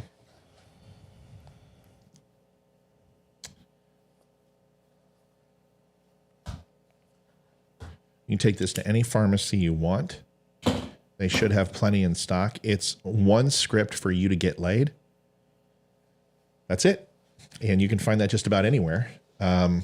Because you need to loosen up, Barbara. You're so uptight. Why are you so uptight? It was going so well. I told you if you just gave the show a chance, you might like it. But here's the thing. I even bash on my mom. What makes you think that you're going to be safe? You remind me of her, honestly. You know, she doesn't take responsibility for any of her actions. She blames everyone else for her problems. It's fantastic. You actually kind of look like her too, except like you look like Martha Stewart. You really do. You really do. You look like Martha Stewart. You do. All right. Any comments? What did somebody say you were laughing at? Amy's like, oh, write me a script. That was great. And Chuck also got all mad because, you know, she cut into his recognition time because you were reading his comment. Oh, what did Chuck say? What did Chuck say? Oh, I don't remember. Well, hold on. Let me find Chuck because I don't want to make people feel I'm late. Oh, wait. Chris and he. Oh, okay. There's a whole bunch. Thank you. Okay. He said something and you were reading it and then the Barb comment came up. Oh, it says, Barbara, I came late too. Maybe I've heard that's a problem in middle-aged men. Maybe we can watch it from the start together after the show's over. I think Barb, honestly, I said it best. There was only one comment that shut her up. And it was pretty simple. And all I said was, I think you have a crush. And man, she gave me a laugh emoji and she poofed. Like she popped smoke and Charlie mic'd out. She cricketed. So I think she's got a little bit of a crush. I get that. Middle-aged women. I get it. Well, it's like... I mean, look at this. I mean, seriously, come on. I get it. I get it. It's like you. I mean, like you had a choice. What? You didn't have a choice. Didn't have a choice of what? You looked up. It was dyslexic Romeo and Juliet. You were done. You were sleeping with me. You knew you were going to. No, you fell in love with a picture. Whatever. You saw my picture. I rubbed one out to the picture. Yeah, that's you not saw my love. picture 2 months ago. No, that's not what happened. That's not what you told our children. I sent 1,000 tadpoles to the sewer system that morning. No, that's all I did. I didn't know. Okay, you know what? Let's go through this. Okay. All right. So you want to do this? No. You don't want to do this? Do what? Can you please follow along? Can I write you a script? One bottle of get your fucking memory and short-term memory. No, let's do it. You ready? Okay. Let's go. You know what we're going to go do? No, we're not on camera. We're going to talk about how we met. Sure. That's not how you say it. You got to say it in the Boston accent. Sure. Oh, forget about it. She says it's all over. It's over. All right. All right, so let's do it. Let's do the how Matt and Olivia met. But if we do the how Matt and Olivia met, you got to come on camera. No. Why? I'll do the iPhone camera. It's small. Nobody cares. Yeah, you got to do it. You got, sweetheart, all you got to do, it'll be dark. They'll hardly see you, but they've got to have you on the picture. Folks, you got to ask her. Everyone needs to post, Olivia, we want to see on camera and we'll do the how Matt and Olivia met, because this is a great story. If you thought any of the stories were good tonight, this story is fucking awesome. Debbie says, you do have a Dan Bongino-ish thing. Wait a second. How come Dan Bongino-ish isn't me? I think I'm older than Dan. I don't know. I'm older than Dan. Fuck that. Dan's got a me thing. I don't think. Hold on now. Did our daughter go to sleep? She came in and said hi, and then I haven't seen her. Honestly, I really don't care. I haven't seen her all weekend. She's gone all the time. Jesse, are you a Wyoming cowboy? Oh, because we've got stories in that. We used to live in Laramie. Come on, Olivia. Matt, leave Olivia alone. Oh, wait, hold on. No, you. Oh yeah, you are only a few months older. You guys were both born in the same year. Dan Bongino is me. He's see. I knew I was older. There's no. See, I know it's my. You know what? Thank you for the compliment. It was my youthful look. Nobody believes I'm as old as I am. Now I haven't dyed my beard in a couple weeks, so I don't know. Hold on. Let's see if I do this. I look like I'm 35. I mean, Olivia's the same way. But seriously, she goes, I don't think so. You're way funnier. Olivia, everybody says get on here. I'll just do it from the computer, right? Hold on. Watch. This will be, dude. How is it going to work to have me on? You have no idea how good I am. This is what I do for a living. Are you kidding me? But no one's going to see you. It's just going to be a dark. Nobody's going to see. The computer's blocking you. Nobody cares that you don't have a bra on. Oh my God. It's the show. You tell me. No, I don't want. Go sit on Matt's lap. Tell us your story. Holy shit, that's pretty. You got to donate money for that stuff. You wanted that descriptive. I mean, oh my gosh, that's funny. You gotta like. There's got to be a money. This is where we need stars from Facebook. We roll in some serious money. I'll show you. Olivia, natural beauty is in, but I totally relate to not being on camera. Olivia has a beard too. Well, she does, but it's not vertical. Oh my! What? I'm so confused. It's a runway strip. It's like no. I'm confused why Ramon would ask that. I don't know what he's talking about. All right, let's see if we can get this. So now Babs is ripping on people from Laramie. I didn't rip on anybody from Laramie. No, Babs is, because you said, Jesse, are you a Wyoming cowboy? And Babs said, oh, that explains it, Laramie. What's wrong with Laramie? What's wrong with Laramie? God, you're such a fucking elitist, Barb. My God. You know what? I bet it's Patricia. You think so? Yeah, I do. Because she's just as fucking nuts as her. So I think it is. All right, let's see if I can do this. And you can approve or revoke. And this is how small it's going to be. It's going to be the smallest thing you've dealt with in years. I just got that. I was waiting for you. I was like, come on. I need some wine. Oh. Wine's always fun. Okay, so this is what we're going to do. I'm going to take this. And we'll do... Oh, grab me my little thing out there, will you? Just grab the gosh darn thing. And we'll do this right. And I swear to God, you don't need to check your makeup. It doesn't matter. Hold on. You got to hear this story. Dumb. Can I have the thing? Everyone's like, you're starting dumb show after dark. Hi. Nice to see you, dear. Okay. There you go. And I'm going to put it way over here. Okay. I just hadn't seen you since you got home. Yeah, we did. Hi. Okay.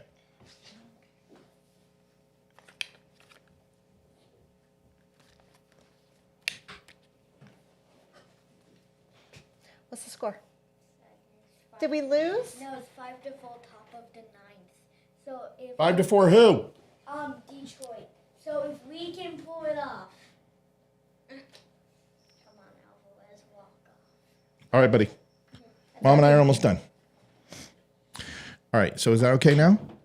Let me know. Is that okay, Liv? Yeah, I guess. Okay. All right, so there's Olivia. So she will not be on camera anymore after this. You get her one night. One night only. A one-night love affair. One woman, one man, one desire. Action. Get down. More action. Get down again. I don't have that. What? Little tortilla boy? Yeah. All right. So this is what it came down to. I was in Wyoming and I was majoring in political science and criminal justice, correct? Yes. Okay. Ethan! Oh, yeah. I want some water. Ethan Logan!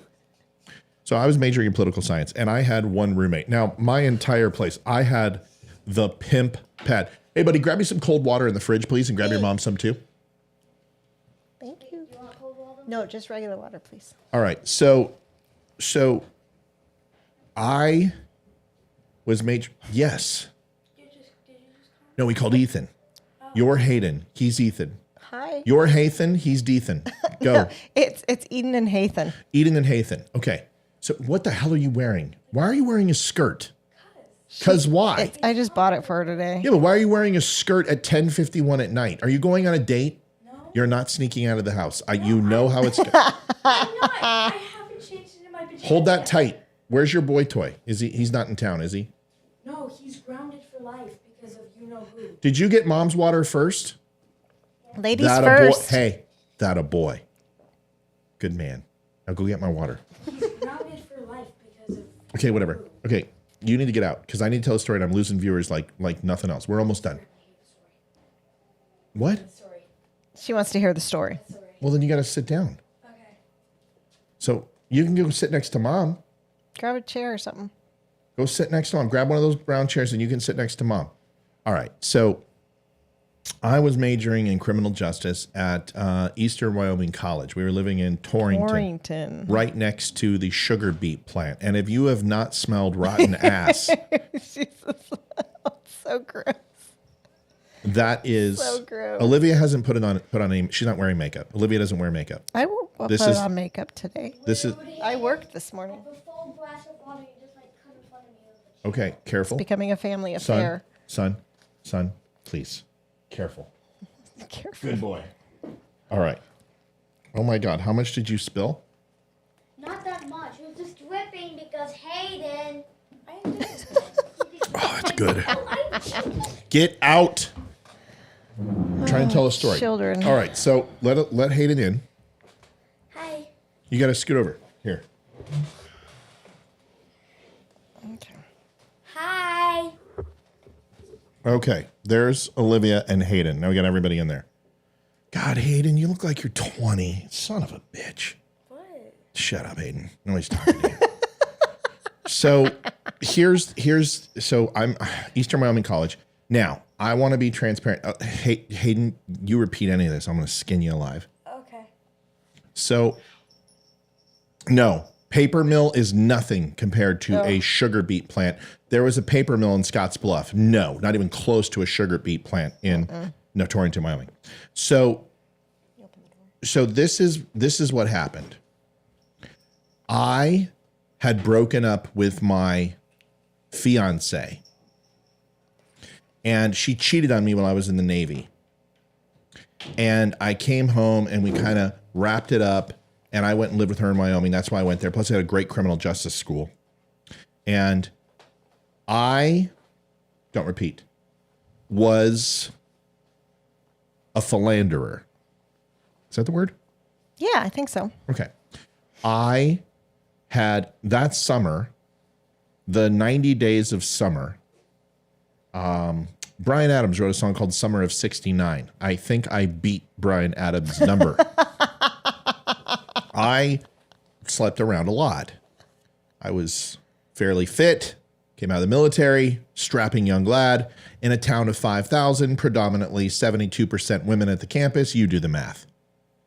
So I spent a lot of time at the lake on jet skis, Long Island iced teas, and I had a lot of vitamin C. I drank a lot of orange juice. So my roommate, Mike, was a local who did rodeo. And this was a rodeo school, one of the best rodeo schools in the country. Rodeo schools, veterinarian school, HVAC, and criminal justice. That's what they were known for. Fantastic programs in all of them. And I became friends with the basketball team. I became friends with the Cowboys.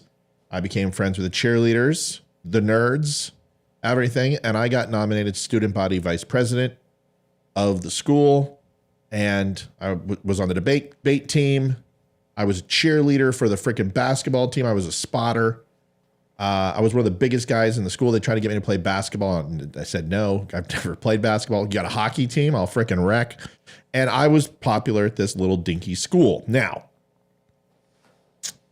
I'm with Mike that night, and he's like, my friend Chrissy, my girlfriend, is coming down, and she's bringing her friend Olivia.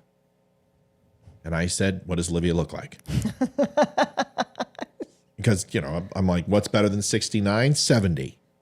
And he's like, hey, Hayden, you're out of the picture. We can't see you. Are you okay? Yeah, I'm fine. Okay. And then I say, hey, let me see a picture. He's like, dude, she has a fiance. And I said, who cares? What does that matter? Now I'm really interested. I wasn't. But once you said she was engaged, now I'm really interested. I was that guy. Wedding crashers, evil. Willing to ruin her wedding. Well, yeah. So I see a picture and I'm like, holy shit. I said, who's the ugly chick on the left? He's like, that's Chrissy. That's my girlfriend. I'm like, oh. Sorry. I'm like, yeah, that's a brown bagger for sure. But who's the girl to the right? He's like, that's Olivia. And I said, when's she going to be here? It's like 5 days. I'm like, sweet. Pull the pen out, mark the calendar, be sober, shave, be present, rock and roll. So needless to say, I had my eye on her. And I go, Mike, when she gets here, let me know. So the days roll on. And of course, drunken stupor after drunken stupor. I would be up at 0400 every morning. I would get some breakfast. I would go to the library, study till 6 a.m., 6:30. Class start at 6:45. Go to class. I took 36 credit hours, full load times +4. Went ahead and went to school till 4:30. Got home, shoved food down my gullet, rode my bike to the Bronco Bar or jogged to the Bronco Bar where I bounced bar with a bunch of freaking people who rolled bowls and smashed their face to the ground. And I had to kick these people and fight these people. That was fun. And I bounced bar at the Bronco Bar, the Cowboy Bar. No, the Bronco. It was the Bronco and the Totem. In the Toadaway. Toadaway, the Toadaway and the Bronco. So I bounced bar at the Bronco. And I was a bartender, everything else. So anyway, I put my way through college that way, and that was my day. And then I'd come home 2 o'clock in the morning. I would take my tips, and I'd make great money, 150, 175 a night. I'd buy a bottle of Tequila Rose for the girl going home with me, get a case of beer, and some usually Jack Daniels or some Crown Royal. That was our favorite, and we go home and drink it all. And then I'd wake up 3 hours later, and I would go do my regular thing and puke while I ran and go back to school. And this went on until my second year, and we went through midterms. Okay. Midterms were coming up, and Olivia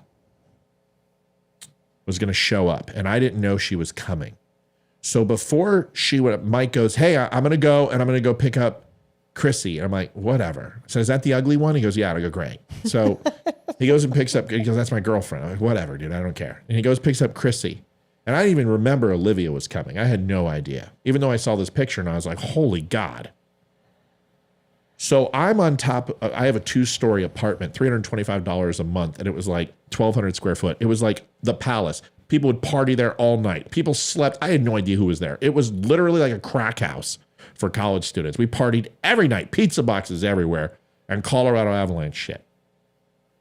So he goes, I'm going to go pick her up. And then I'm on the phone with my ex. She's in Vegas. So she got her scholarship to UNLV. And after she slept with 2 guys, decides to bail on me and leave me there with no car, no nothing. And I'm like, whatever. So I stole her Avalanche flag, her silver one. I burned it, by the way, when I was done with it. And I bought a new one. So she would call me every week. Are you going to send me my Avalanche flag? I'm like, oh, yeah, absolutely. I'm getting your Avalanche flag. It'll be in the mail. It's coming. It's coming. It hung on my wall for years. And then when I finally got rid of it and I got others to replace, I set it on fire in my barbecue. Why? Because fuck her. That's why. I hope she's watching. So anyway. So I'm on the phone and I'm arguing with this girl. We're going to call her Marcy. Because I want to save. We have not lost. It's 5-5.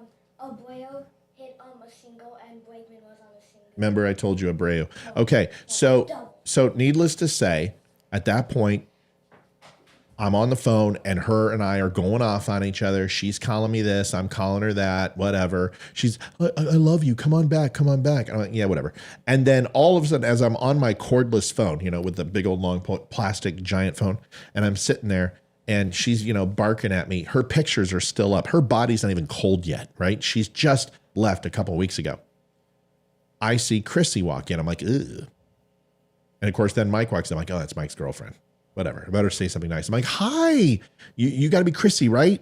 And she goes, yes. And I'm like, great. Anyway, so I continue on the phone. And then I see another girl in a blue, polo with no buttons, but it's not light blue. It was a white baby tee. No, not so. That's the other night. No. I remember what I was wearing that day. Mm-mm. Yes. That was the other night. Okay, it doesn't matter. I'm not going to argue with you. I trust Mom more. No. That was the track pants with the white stripes. Because I got it for Christmas. Then when we went on our date, you wore that blue thing. Oh, that blue thing. All right. So she was wearing a tank top, totally freaking smoking, with track pants. She looked like a little Fergie before Fergie was cool. And she's sitting at the bottom of the stairs, and I'm like, of course, this isn't my first rodeo. And I'm like, I'm going to play this cool. I'm like, hey. And that was all I said. Now go ahead. And then you saw me what happened. I kind of like stopped in my tracks. Do you want to tell people your backstory of like what you went through and what your state of mind was? Yes. Go ahead. No, we haven't. Go ahead, Liv. Okay, so yes, I was engaged at the time. We got engaged at 17 against my parents' wishes.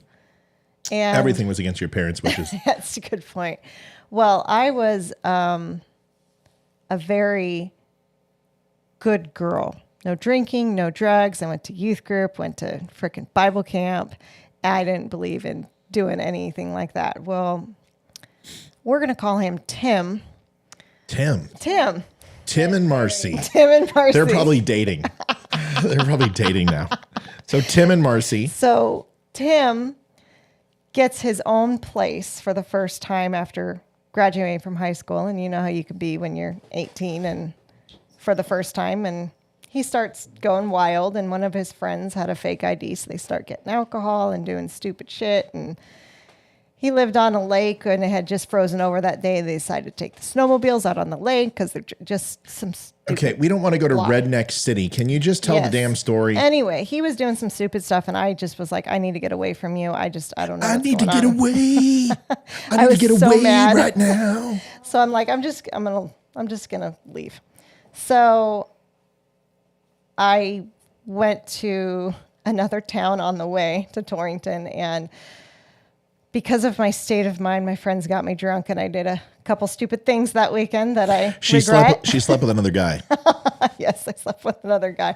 And I felt so horrible. I took the ring off, and in my mind, I had broken the engagement off, but I hadn't had a chance to tell him yet. Now, this guy was a jerk. He got her drunk and took advantage of her. So, like, the first thing I wanted to do I wanted to go find this guy and just, like, end him. But she was like, don't, whatever, blah, blah, blah. Well, the other part of that story is Chrissy, my ex-girlfriend, helped to get me drunk and helped to walk me to his apartment. And so she helped me cheat on my fiance. That's the type of friend she was. Yeah, Chrissy was a piece of shit. So, okay, and she was ugly as hell too. Yes. What? Dating?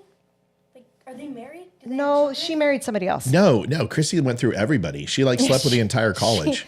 No. That's another story. They called Chrissy doorknob because everybody got a turn. No, she married the other best friend's ex. She still slept with everybody in college. You know how many times I had to pick her up in a drunken stupor from a party because people would always call me as the rescuer? Yeah, no, trust me, I know. Anyway, moving on. So technically somebody asked if I was still engaged. So yes, when I first met Matthew, yes, I was still technically engaged, because he didn't know I'd broken it off, but in my head, I was. Hold on. Someone's like, Matt doesn't give cliff notes. Yeah, but I stayed on topic.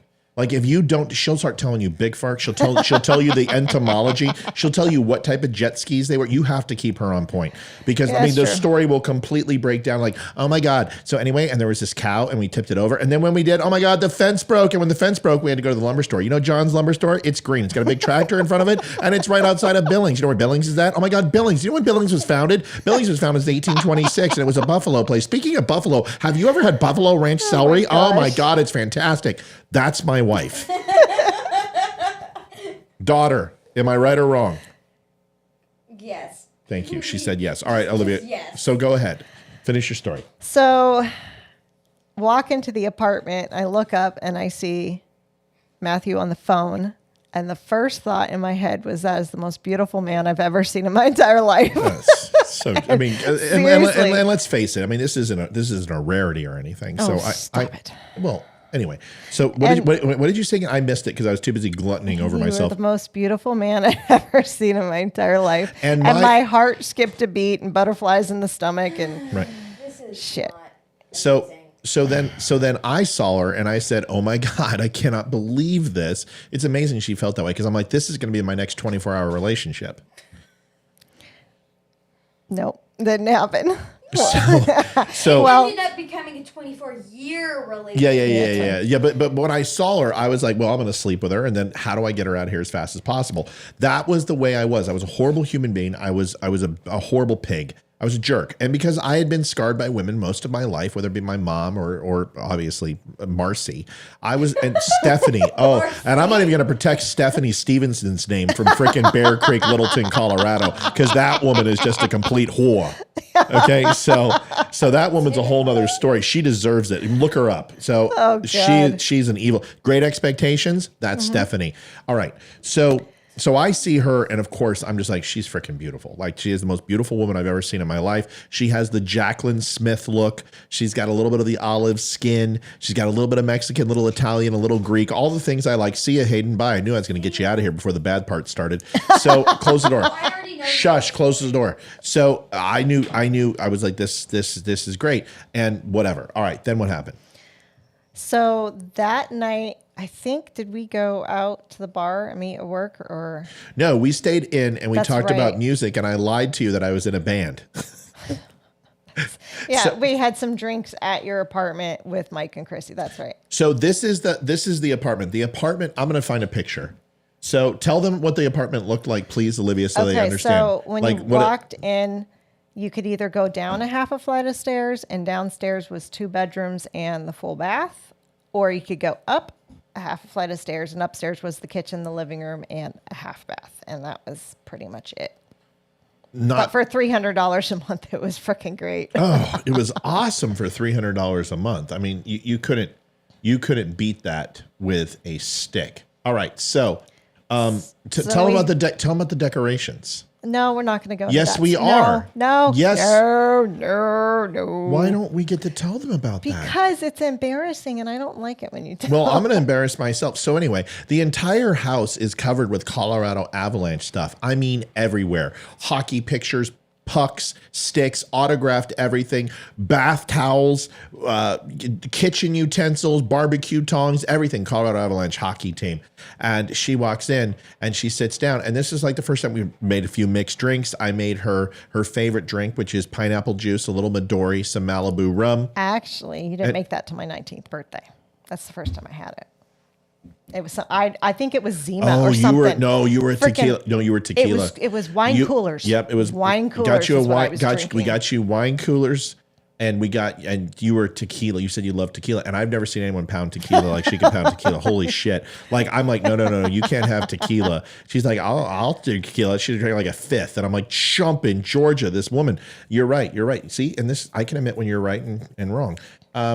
So she sits down and I make her drink and whatever it was, probably a wine cooler, some bullshit, like she said. And then when she sits down, she goes, oh my God, and she goes, you like hockey? I'm like, yeah, I love hockey. She goes, who's your favorite team? Who's your favorite team? And I'm like, 18-year-old naive girl. I'm like, oh yeah, this is going to be the 24-hour relationship. So anyway, so it can... Chuck goes, Olivia, I'd be embarrassed about all the Colorado decorations too. Yeah, 3 cups in less than 3 decades. I'll take it. So are the Leafs even going to make the playoffs? Leafs aren't going to make the fucking playoffs. Leafs don't have a chance to get. They traded their freaking entire line for what? Ryan O'Reilly, and he's out for the season. Yeah, dude, and your goaltender, yeah, you guys are done. So, Toronto has. We don't want to get talking hockey. Yeah, we don't talk about hockey. So anyway, so she's like, who's Colorado Avalanche? I'm like, oh yeah, I'm definitely, this is a one-night stand. You gotta understand, I grew up in a small town in Montana. There are no professional sports there. It doesn't matter. It's right. It says the Colorado Avalanche everywhere, and it's hockey. It's a hockey puck and a stick. I don't care where you're from. You could be from Zimbabwe and be like, oh, I do not. Oh, Colorado Avalanche. I love that hockey team. Seriously. So Chuck, anyway, I can't do tequila anymore. My 21st birthday ruined that, so that won't happen. He said I should get together with his wife and do tequila shots. So expected one-night stand. And then we talked, and she's like, I love to sing. I'm like, oh my God, well, I have a band. Well, it's kind of true. I didn't have a band. Actually, my buddy Scott and Tracy, they had a band, and we'd go see them all the time. So I would just go to, hey, Tracy, lie to her and tell her I have a band. And that's what we would have done. And she's like, oh my God, I would love to sing in it. I'm like, oh, totally. I got your back. I'll get you a gig. But I didn't care. I just want to sleep with her. So she's not going to care the next day. She's just going to be so happy she slept with me. And then by the time she realizes it's over, she's going to be back in Montana. So it's going to be fine. And then the next night, what happened? you were working, so we went to the bar where you were working, Right. And then Chrissy wasn't feeling good, so she went home early, and I stayed with you until the bar closed. And you And sat at the bar, home. and as I cleaned. I was at the Toadaway that night, right? I wasn't the Bronco. Yes, it was the Toadaway. I was at the Toadaway. So Toadaway was different. I was bartender there, cleaned up the bar, made sure it looked beautiful, whatever. And then I drove her home, and we talked, and we must have talked all night. Now, around 45 minutes into the talk, so she wears to bed a white t-shirt, like one of my t-shirts, I think. And because we didn't stop and get you stuff, and then you wore like pajama bottoms, right? Well, that wasn't Tuesday night. Yeah, you spent the night. No, I didn't. No, that's not I tried to kiss you and you rejected me. No, that was Friday night. Okay, then you do the dates, damn it. Hurry up. Tuesday night, you drove me home. I almost had to stay with you because they almost didn't let me in the dorms. Oh, that's right. Okay. And then they ended up and of course, me. I'm like slow rolling. Like I don't want her to get in the dorms because I want to get her back home. And so I was doing whatever I can to stall and to no avail. But go ahead. So the next morning, I get woken up by Chrissy throwing shit at me because she can't stop throwing up. She's so sick. So I have to take her to the campus nurse. Nurse takes a look at her and takes her to the hospital. She ends up having walking pneumonia, gets admitted. She's in the hospital for a week. Kristen's like, and the rest is history. Oh, you have no idea what's about to happen. You need to hold on. If you got to go. But I'm telling you, this gets good. Go ahead. So that was Wednesday. And it's a small hospital. So we sat in the hall for 7 hours waiting for a room. And then all they had was a big room that had 4 beds and just separated by curtains. And that's all they had. Now, I wouldn't leave Chrissy because I was a loyal friend. So they pulled in a lazy boy chair, and that's where I slept for the next 4 nights. Matthew had heard about what happened and says he wants to come and visit Chrissy and me at the hospital to see how we're doing. Okay, this is right. And he gets there, and I'm just like exhausted and stressed. So he gives me a foot massage. Okay, so let me be clear. All my attempts, nothing worked. She wouldn't kiss me. Like the night that I was going to leave her at a dorm, I was going to go for a kiss. I didn't even try. She was not giving off the signals, but she was giving off the signals. But when it came down to it, there wasn't the kiss me thing. And I may have been a pig, but I never, ever, ever had sex or had a relationship with somebody who didn't absolutely want it. Okay. Well, I just realized Monday night's the night I stayed with you. See, God, I knew I was right. I knew I was right. So you be quiet and let me finish. Monday let me night. finish the story. So you're ruining it. You're ruining it. Sorry. So that Monday night, we talked all night. We sat up on the couch, and she was in her little sweatpants and was wearing this. I don't know. She wore the same thing or something. She wore a different T-shirt and stuff. And we talked. We listened to music, and we just stayed up all night. We played like hockey, 1997, 98 hockey, 99 hockey, whatever. And we stayed up all night, and God, kill the cat. I'm going to. So that's what we did. Then, so will you please stop the cat somehow? Yes. Just like shoot her. So then we went ahead and we go down to my bed, and I'm like, here it is. Like, so she always gets ready, and I know I'm right. She wore one of my T-shirts, and she wore bottom pajama pants. She wore my stuff because she didn't have any to spend the night that night. So she stayed the entire night. And as we're laying there and talking, about 45 minutes in, we may have had a couple of drinks, but we were not drunk. And anyway, she was sober as completely. And I lean over, and I go for the kiss, and I make contact, and I kiss her. And then about 10 seconds into this, I'm like, she ain't kissing me back. And she's like locked arm, like it's like a mummified. She looks like King Tutankhamun here, and she's wrapped up like a mummified, and she's not moving. And I'm like, okay, well this is not working. And I looked at her and I said, what's wrong? And she says, I don't remember what I said. She goes, I got in a relationship before I came down here, and I don't want to do anything until I break up with my fiance and tell him in person that it's over, and I see him again and I kind of pop smoking and I'm done with him. And I'm like, Well, you've already done it once. What's twice going to do? Go ahead. And we ended up staying up all night and talking till like 6 a.m. Right, because I'm just like, hopefully she'll wear down and she'll just give in. She didn't. We talked about everything. No, it was a beautiful conversation, but honestly, I was just like, come on. When do we get to the good stuff? And it didn't happen. And I enjoyed the conversation, but I had school the next morning and she falls asleep and I fall asleep. And she didn't even bump into me one time. And I even tried the foot test. I reach over and touch her with my foot and she would move over. And I'm like, okay, this is not happening. There might as well be, she might be sewn into a bag and this might be the 1700s. So nothing happens. All right. The next night, she goes and stays with me at the bar. She gets locked out of college. I try to get her in. I try to pick the lock. I try to do everything. And then ultimately what happened is somebody comes out and I hold up the door and you get in. Yep. Okay. Tried to give her a kiss goodnight. She wasn't fucking having it. Then Wednesday night was the night at the hospital. Now, I'm doing everything I can. I'm giving her, and I walk in and she like lights up. I'm wearing my, mid-thigh leather jacket. Yeah, you looked kind of sexy. With my American Eagle freaking, long sleeve shirt with my leather freaking Doc Martens and my hat, my weathered hat. I mean, I'm to the nines, man. And I see her eyes. She like literally gives me the sign like, oh my God, she gives me the F me eyes. And, but there's nothing else going, but I could tell I was wearing her down and she's in the hospital. So I give her a foot massage, socks on, of course. And I give a wicked ass foot massage. I'm sorry. I give a foot massage like nothing else. And I'm going in there. I'm deep tissue, the whole thing, man. I mean, I didn't give him a little nibble or anything, but that's like the next level of my game. So and she's sitting there and she's purring like a cat. And I'm like, this is going to happen.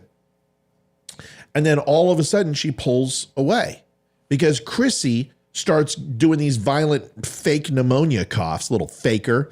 She's doing it for attention, I'm sure. And Olivia pulls away from me. And I'm like, son of a bitch. Like I was one step away from putting on some Barry White and getting some Cavassier. And she detaches. And I'm like, okay, that's it. It's time to up the game. So you make me jealous. So I make her jealous. Going to a party to see what. No, that's not what happened. Yeah. I pull out my Razor phone or whatever phone I have. It's like a little Nokia. And I call Mike. And I'm like, Mike, what are we doing tonight? He's like, well, we're up at the Scotts Bluff. Tracy and Alex are playing in their band and Aunt Jackie's going to be there. Now, before Olivia even came in, Aunt Jackie was the little boy, God rest his soul, Alex, who committed suicide. And fucking makes me want to cry. I love that kid. Just a great boy. We wanted to have a kid just like him. We're like, if we ever have a kid, we want it to be Alex. And his aunt is not his aunt. It's Tracy's best friend. But I've heard she's smoking. Alex has told me like plenty of times when Tracy wasn't looking, she's freaking smoking. And her name was Aunt Jackie. So, of course, I call her Aunt Jackie. But when I say Aunt Jackie, I'm talking like Aunt Jackie. That not like Aunt Jackie. She's young and beautiful. And Tracy was trying to hook me up with Aunt Jackie. And I'm like, Tracy, you know how many women I've been with. You're like my body man. You like kick them out in the morning for me. You're one of my best friends. Why would you hook me up with Aunt Jackie? He's like, well, I like you better. I'm like, oh, sweet. So they're like, we got to hook you up, but not before Olivia. And they have no idea Olivia was coming. And I didn't know because now I'm courting her. Like, I'm like, dude, this is pissing me off. Like, we're going to have sex and you're going to like it. And you're going to ask me, what the hell's going on? So I called Mike. I'm like, Mike, what are we doing? He's like, well, we're going to the bar and Aunt Jackie's there. I'm like, fine. So I said, oh, okay. So I walked back in the hospital. You're not supposed to have phones right around that area. I don't give a shit. And I walked in, I sit down and I go, well, I'm going to go. I'm going to, bow out or leave or whatever. And she goes, where are you going? And I said, oh, well, I'm going to go up with Mike and we're going to the bar in Scotts Bluff. And, Tracy has a friend named Jackie. They've been trying to hook me up with for a while. I think I'm going to go out with her. Anyway, see you later. Bye. And I just. Well, I walked you to the door. Yeah. I walked you to the exit. Yep. And I didn't stop. So I didn't stop. I didn't turn around. I didn't give her a hug. I didn't try to kiss her. I was gone. I just was like, here's my little ass, and it's shaky, shaky, shaky, and I'm out the door. And it was perfect because if I would have stopped and if I would have hugged her or anything, she would have been like, okay, well, he's going to go out and fine. But I didn't give her fill. She was a widow. She was a black widow, and I didn't give her any attention. So I walked out, and I left her there high and dry with the pneumatic freaking lunger, and I walked out. Yeah. And your thoughts were? I was a little jealous. A little? A little jealous. A little? Well, okay. I really was trying not to like him. Which is impossible. Because and the night before I had called Tim on the phone and broken it off. So he had known, so I was officially single. But there'd been a couple guys at college that I knew liked me and wanted to date me. And I was like, I had plans with my friend to move in with her after the semester was over. And I was like, I want to be single for a while. And you guys need to wait because I'm telling you this story, there's kidnapping in this, okay? There's fucking kidnapping and guns and seals. They could seriously make a Hallmark movie about There's this. seals that get involved in this. NORAD I need to write a book. NORAD gets involved. Background checks. Private investigators are involved. Sabotage. This is all coming. You have no fucking idea this story should be a movie. So hang tight. Because we're not even like, you just saw the opening credits in like the first 5 minutes of the Bond movie. You have no idea what's coming. So I go to Nebraska and I take Mike's car, which is like an Impala banger. It's all black and it's an old school, like 1950s, whatever. And it's just, it's a total ragmobile, but it goes with my decorum, which is rolled up Levi's, white t-shirt, sideburn type things. So I'm driving up to Scottsbluff and I see Jackie and we have a few pops and everyone, you have a couple pitchers of beer and we're listening to some music and Alex, it's a great band. He's amazing. And we're having a good time. And I get a phone call and it's Olivia. No, that's not Wednesday. It's Friday. I don't care. When I left the hospital is when I went to Aunt Jackie. Hey, yeah. Will you let me finish the story? Yes. God.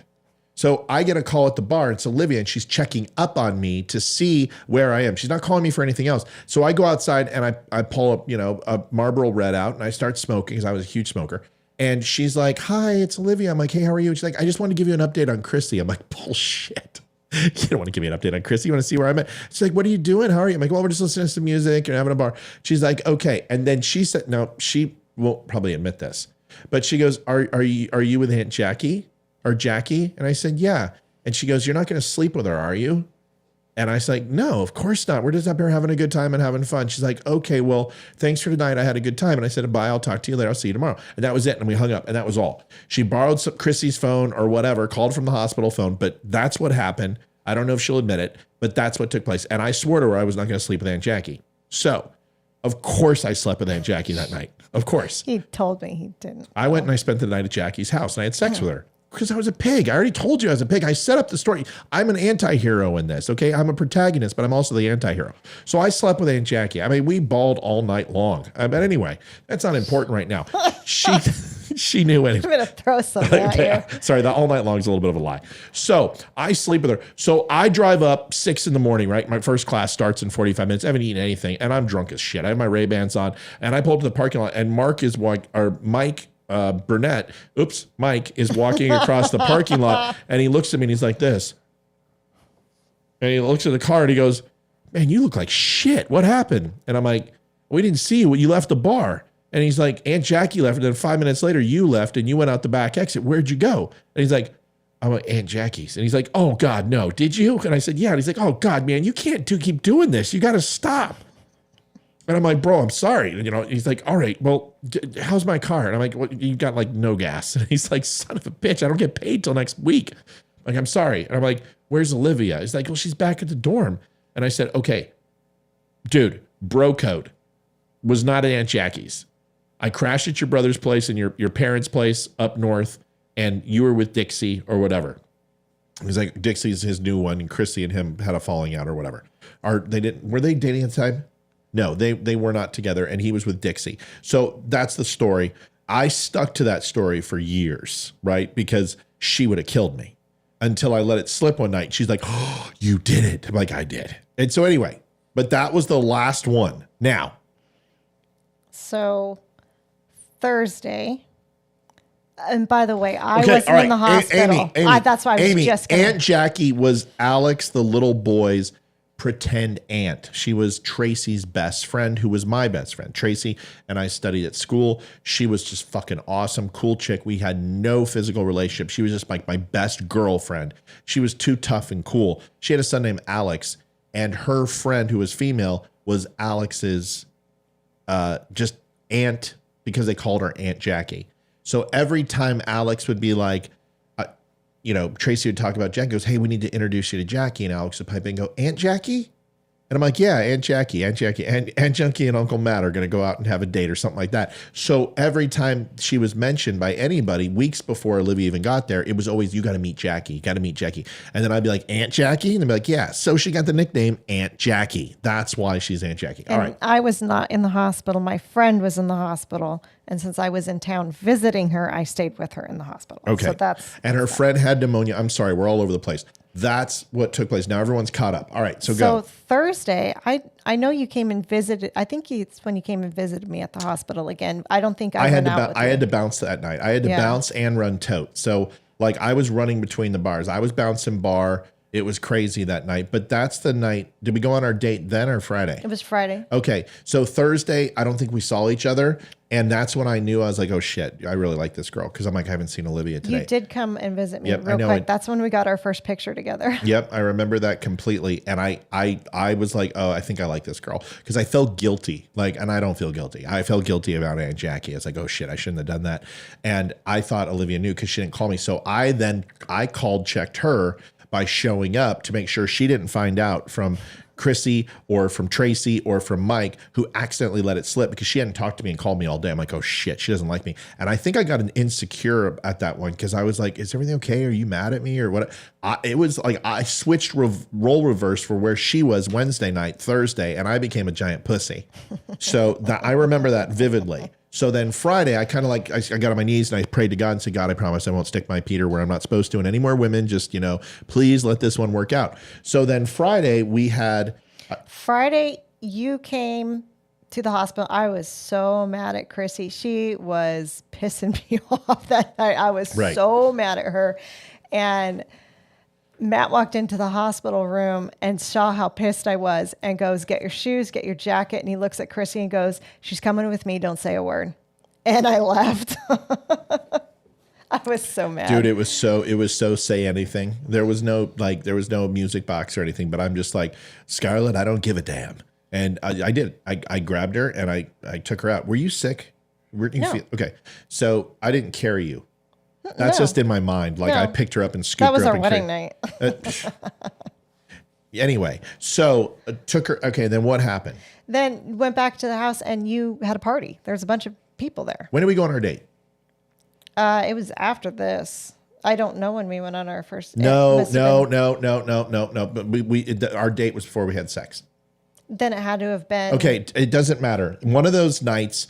I think it was Tuesday when I visited you at the bar. It doesn't matter. One of those nights, what happened was I was bouncing bar. It was a crazy night. It was a wild night. We had rodeo in town, and they also had a country music singer who was it was like Chris Stapleton. It was a bigger name. It was somebody who wasn't huge, but he was big enough to go. And Faith Hill played at this bar. I mean, this is a big bar, and they played great shows. Who else played there? I don't know. Okay. This was Tuesday. It was Tuesday. Okay, I don't care.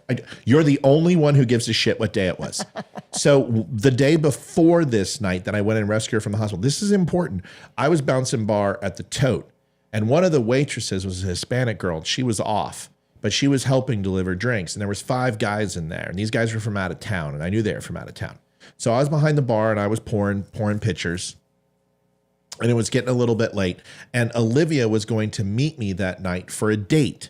And we were going to go to a movie. And we were going to go to dinner at the restaurant attached to the Bronco. We went and got Mexican food and we saw a movie that night. I have no idea, probably The Notebook or some stupid shit. And it wasn't even out then. We don't even know.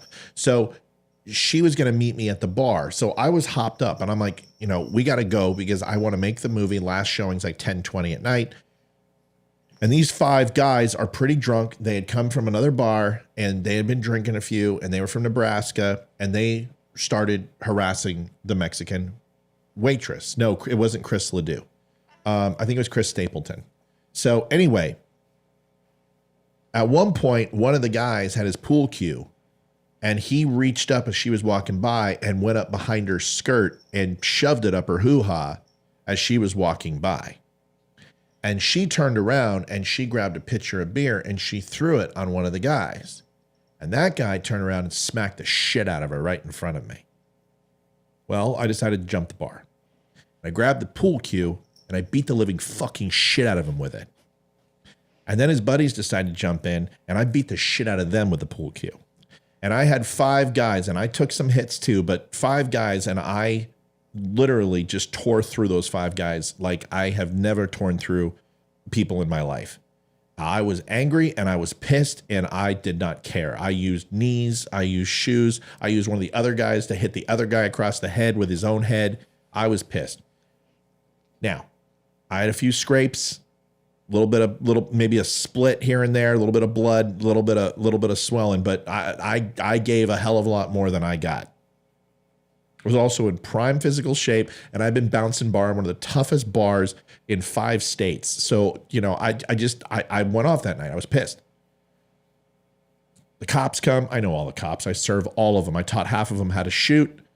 And the ambulance comes, takes one of the guys, and I'm looking at my watch like, you guys got to get the fuck out of here. Olivia's going to be here. And of course, I'm not going to get arrested for this. It's a small town. Nobody cares. And the moment they heard he had a girl, all those guys, half of them are going to jail. Okay, so at that point, Olivia is like, it's ticking down. And what I don't want her to see is that I'm some country bumpkin redneck who does stuff that Jim did. Oops. Tim did.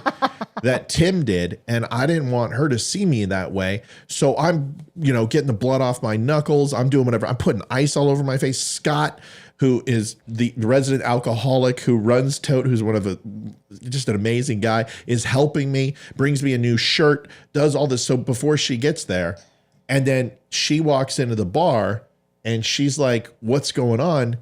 What's up with the police? What's up with the ambulance? I said, there was a little bit of a fight. Everything's okay. Let's get going. And we go. And so she didn't know anything about that until another night we were in the Tote, and the waitress came up, gave me a big hug and a kiss, and then she heard about the story, and then she was just like, that type of shit. But I didn't do it for attention or anything like that. But so that, you need to know, we had a really big date, and we went and we saw a movie, and at the end of that movie, I got a kiss. That's it. Not like a 10-second Frencher. I got a kiss. And I got a hug, and then I think that was it. That was the date night. Okay? I don't remember that. You don't remember when we went to the movie and the restaurant? That was after we were already together. No, it was not. Because I don't remember. No, it was not. I swear to God. So you don't remember coming to the Tote after the fight? I remember coming to the Tote, but that was Tuesday, and that's when I just stayed with you all night. Either way, that's what happened. That's the story. I'm sticking to it. If you remember the fight and you remember the Bronco Bar, then of course you have to remember the date, because why were you there? Because Chrissy and Mike and I came to see you at No. I don't remember. No. Okay, doesn't matter. Now let's go to Friday night and going back to I pull you from the hospital. Yep. So you have a bunch of friends over, big party. I've had some drinks. Big party. And there was a fight that night too. Because some of the basketball team that was visiting there and played that night in the game started fucking with Ike and Joel. So Ike and Joel and I went to a party and kicked the shit out of the opposing basketball team, and then came back and started drinking again. And you're like, don't go, don't leave. Right? Yeah. You were begging me not to leave. I'm like, I gotta go. They're fucking with the basketball team. I didn't know anyone there. So she's already had like 12. She's probably had like at least 5 or 6 tequila shots. And she was fine. I mean, we were playing 3-5-7 card game all night. But anyway, Joel and Ike come in and they're like, Matt, we need you. And I'm like, what's going on? He's like, it's going down. I'm like, all right, let's go. And of course, she's like, well, don't go. Where are you going? And I say, I got to go with the basketball team. She's like, you can't go. You got to stay. I don't want you to get hurt. I'm like, I'm not going to get hurt. So we went there, kicked the crap out of the opposing basketball team, and then came back. And then we partied all night, had a great time, played PlayStation, watched movies. I think that's one of the nights that, I don't think we watched Swingers that night, but one of those nights we watched. Okay, and then what happened? Then didn't I lean over and kiss you? Yes. Yep. We're on the couch. You leaned over, started making out with me. We kissed on that date anyway. And then one thing led to another. So we go to the next morning, and I wake up to go pee. And in the bathroom, there's no air conditioning in this apartment. So in the mornings, what we would do is we would turn on the fans, the floor fans, and it would blow from the bathroom where it's under the balcony, where it's the coolest air, and it would cool down the whole downstairs. And I walked by that fan, And as I'm peeing, it turns and hits my back, and Mike walks by, and I'm like, ah. And he's like, what the fuck's wrong, dude? And I'm like, my back really hurts. And he's like, oh my God, dude. He's like, did you get in a brawl last night? Did you get in a fight? I said, well, yeah, we went and fucked up the basketball team. He's like, dude, you're back.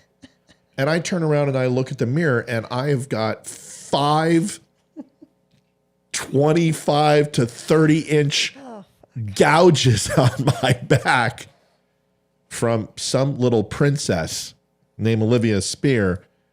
And we had wasn't Spear at that time. Oh, Olivia Rice. We had a rowdy night, and by the way, I was only 18 at this time. okay, she was. You don't need to out me like that. She wasn't that innocent, by the way. I was almost 19. I'm just letting you know that there was a tiger in that cage that got unlocked that night because I couldn't walk the next day. And needless to say, what had happened is I went back into bed. Now Tracy had shown up, and she immediately poured a tomato beer. Two shakes of Tabasco, a Budweiser, and tomato juice over ice, right? And that's the greatest hangover cure in the world. So Tracy's just so loyal. She came over and poured a tomato beer, and she's ready to kick the girl out of the room. And also, it's the AFC playoff game that day, and it's the Atlanta Falcons. Nope, it was Green Bay. Nope, it was Super Bowl. No, it wasn't. It was an AFC playoff game? It was a playoff game because it was Saturday. Yeah, it was Denver and somebody. Okay, so Denver Broncos are playing somebody. It was an AFC playoff game. So they're coming over. She's already got a tomato beer ready for me. And Tracy just did this. She was just like my sister. She was just the most amazing human being in the world. And needless to say, she's waiting for me to wake up. And then she's going to kick the girl out of bed. And be like, you know what, honey? It's time to get out of here. It's time to leave. And that was the thing. Tracy would come in to do that for me. So I don't know, 10:30, 11 o'clock, 12 o'clock rolls around, and I'm not out. And she's like, what the hell's going on? But she would just walk into my apartment. Alex is there upstairs, little Alex, he's coloring. And so I wake up, and she's in my arms. Now, you need to understand something. And the next morning, it's like this. Okay, time for you to get the fuck out of here. So when she's in my arms and I'm like, oh shit, I'm in trouble because I didn't want her to move. So I peel her off and I get out and I go pee. Like I said, Mike sees me, and then we go upstairs and I grab my tomato beer. I down it, and they're big 20 schooners, and I get another one because I got it. It's the shampoo effect, wag of the dog or hair of the dog. And I sit down and Tracy's like, and I think I have my Levi's. I don't even have a shirt on because my back is literally like suppurating from the fucking, like Wolverine marks on my back.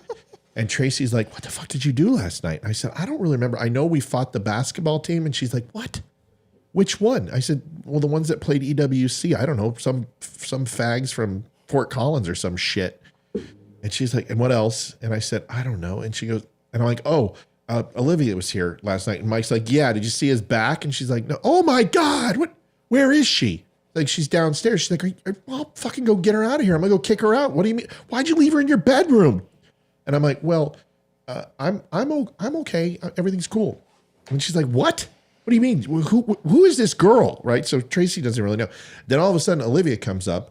I'm wearing your boxers and your t-shirt. And I come up. She looks so fucking good in my boxers and my t-shirt. Let me tell you, unreal. And she comes up. I come up and in front of, I just walk in. This is hold on. I gotta slow this down. This is the sexiest fucking thing that ever happened. Like, she owned me. After that, I was done. I was like, yep, I'm her bitch.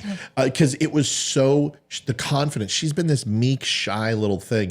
But this confidence that she exuded, I had never seen in a girl, like ever. Going from, it was like, I don't know, man. It was, I can't explain it. It was like watching a Van Halen video with the Hot for Teachers and glasses and all prim and proper. Then all of a sudden she's stripping on a pole and you're like, holy shit.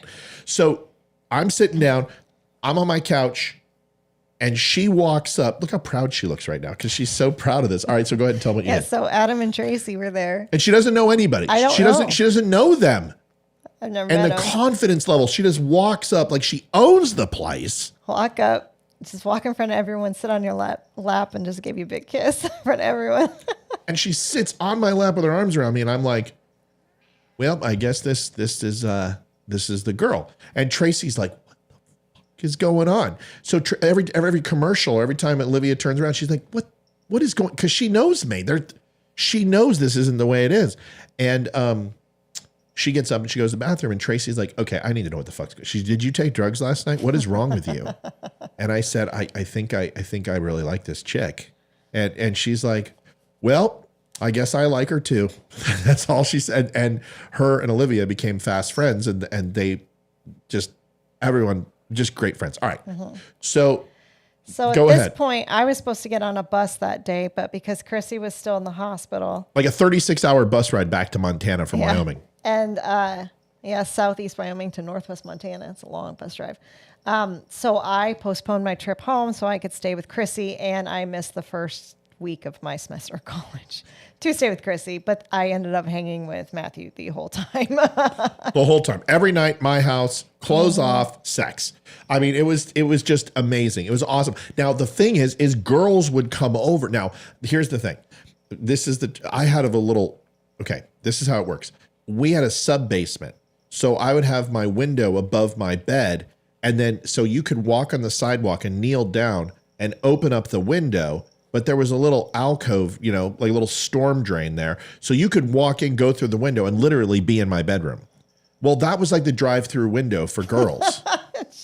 So they would come in there and knock, and I'd slide the window open, and then booty call. I mean, it was a revolving door. Okay, I'm not going to. So I would once in a while hear that knock, and Olivia would be in the room, and I would just ignore it. And if it was ignored, it means that the room's full and you need to go away, or Matt's not home or whatever. So to get the message out, I literally had a campaign. Mike would go out and tell me, hey, Matt's hooking up with this girl. He's getting serious. And people are like, yeah, whatever, bullshit. But the word got around town that I was seeing somebody fairly seriously, but she was going to leave town, and nobody thought it would last. Everyone thought it'd be over in a week. So we had this week. It was amazing. We went out on dates. We went to movies.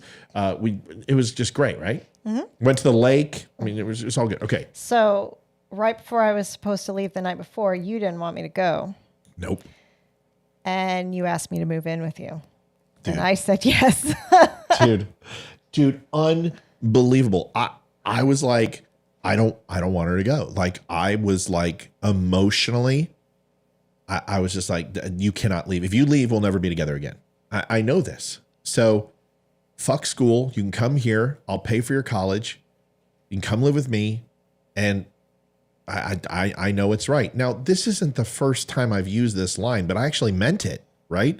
So I meant everything I was saying. I was like, I love this chick. I completely love her. So we had an agreement. She would take her 36-hour bus ride. We had talked about her just staying and then going up together to meet her parents after midterms. But she's like, I don't think my mom and dad are going to be okay with that. And I'm like, you know what? That's not the right thing. I need to ask your father and ask him properly to do this and make sure I introduce myself. And this has to be done the right way, right? 50 Shades of Spear. Yeah. Oh no, dude. Trust me. No, good. that came later. That's good. That's another. So, dude, this is so good. So this is where it gets really fucking hairy, like jail time hairy. So I'm like, I gotta let her go, and I know that there's these guys up here named Toomer and Tim. Toomer. And all these guys who probably want to sleep with her. And now that she's off the market, and they're a bunch of freaking, out of high school kids, 19, they're going to sleep. She's not going to stick with me. So she got on her bus ride. I had a 4-hour layover from 2 a.m. to 6 a.m. And I was on the phone with her. And we spent the entire time on the phone. Even though I had midterms and I had a 4.26. And we were on the phone every night. And we would fall asleep together on the phone. And she would, thank God that's when they introduced free weekends and nights, because holy shit, my bill would have been $1,300. But every night we couldn't hang up, and she would set her phone down and I would set my phone down, and I'd listen to her breathe. And it was pathetic. I mean, it was like it was pathetic. I went from just being a whore to love. I felt like a dyslexic pretty woman, So must have been love, but it's not over now. So anyway, so she goes to Montana, and the plan is I'm going to quit school. quit my job, get my scholarship back, and I'm going to move in with you 3.5 weeks later. Valentine's Day is when I was supposed to be there, I think. Longest 3.5 weeks of my life, because midterms were still going. In this college, and the way this worked, the many classes I took, midterms were like 30 days. It was not a week like most places, because I was taking so many credit hours. So we would have confliction. So they had to make extra time to do my midterms. So like it's a month process, and it's crazy. It's strenuous. But what I was horrible at high school and horrible at grade school, I unlocked in college. Once I went to the military and went through intel training, like I just unlocked something in me. I could absorb anything and ace it. It was just, I love school. So I went home, told my parents. My parents were very supportive the whole time. And I called parents with her, and I told them, she went with them first and had a conversation. Then I called afterwards. And I said, Mr. Tice and Mrs. Tice. You already said it. Oh, Rice. I want to say, my name is Matthew Spear, United States Navy, blah, blah, blah, blah. Here's who I am. I want to let you know your daughter and I are in love. I understand this might be very difficult for you. I understand we're going to put her in college.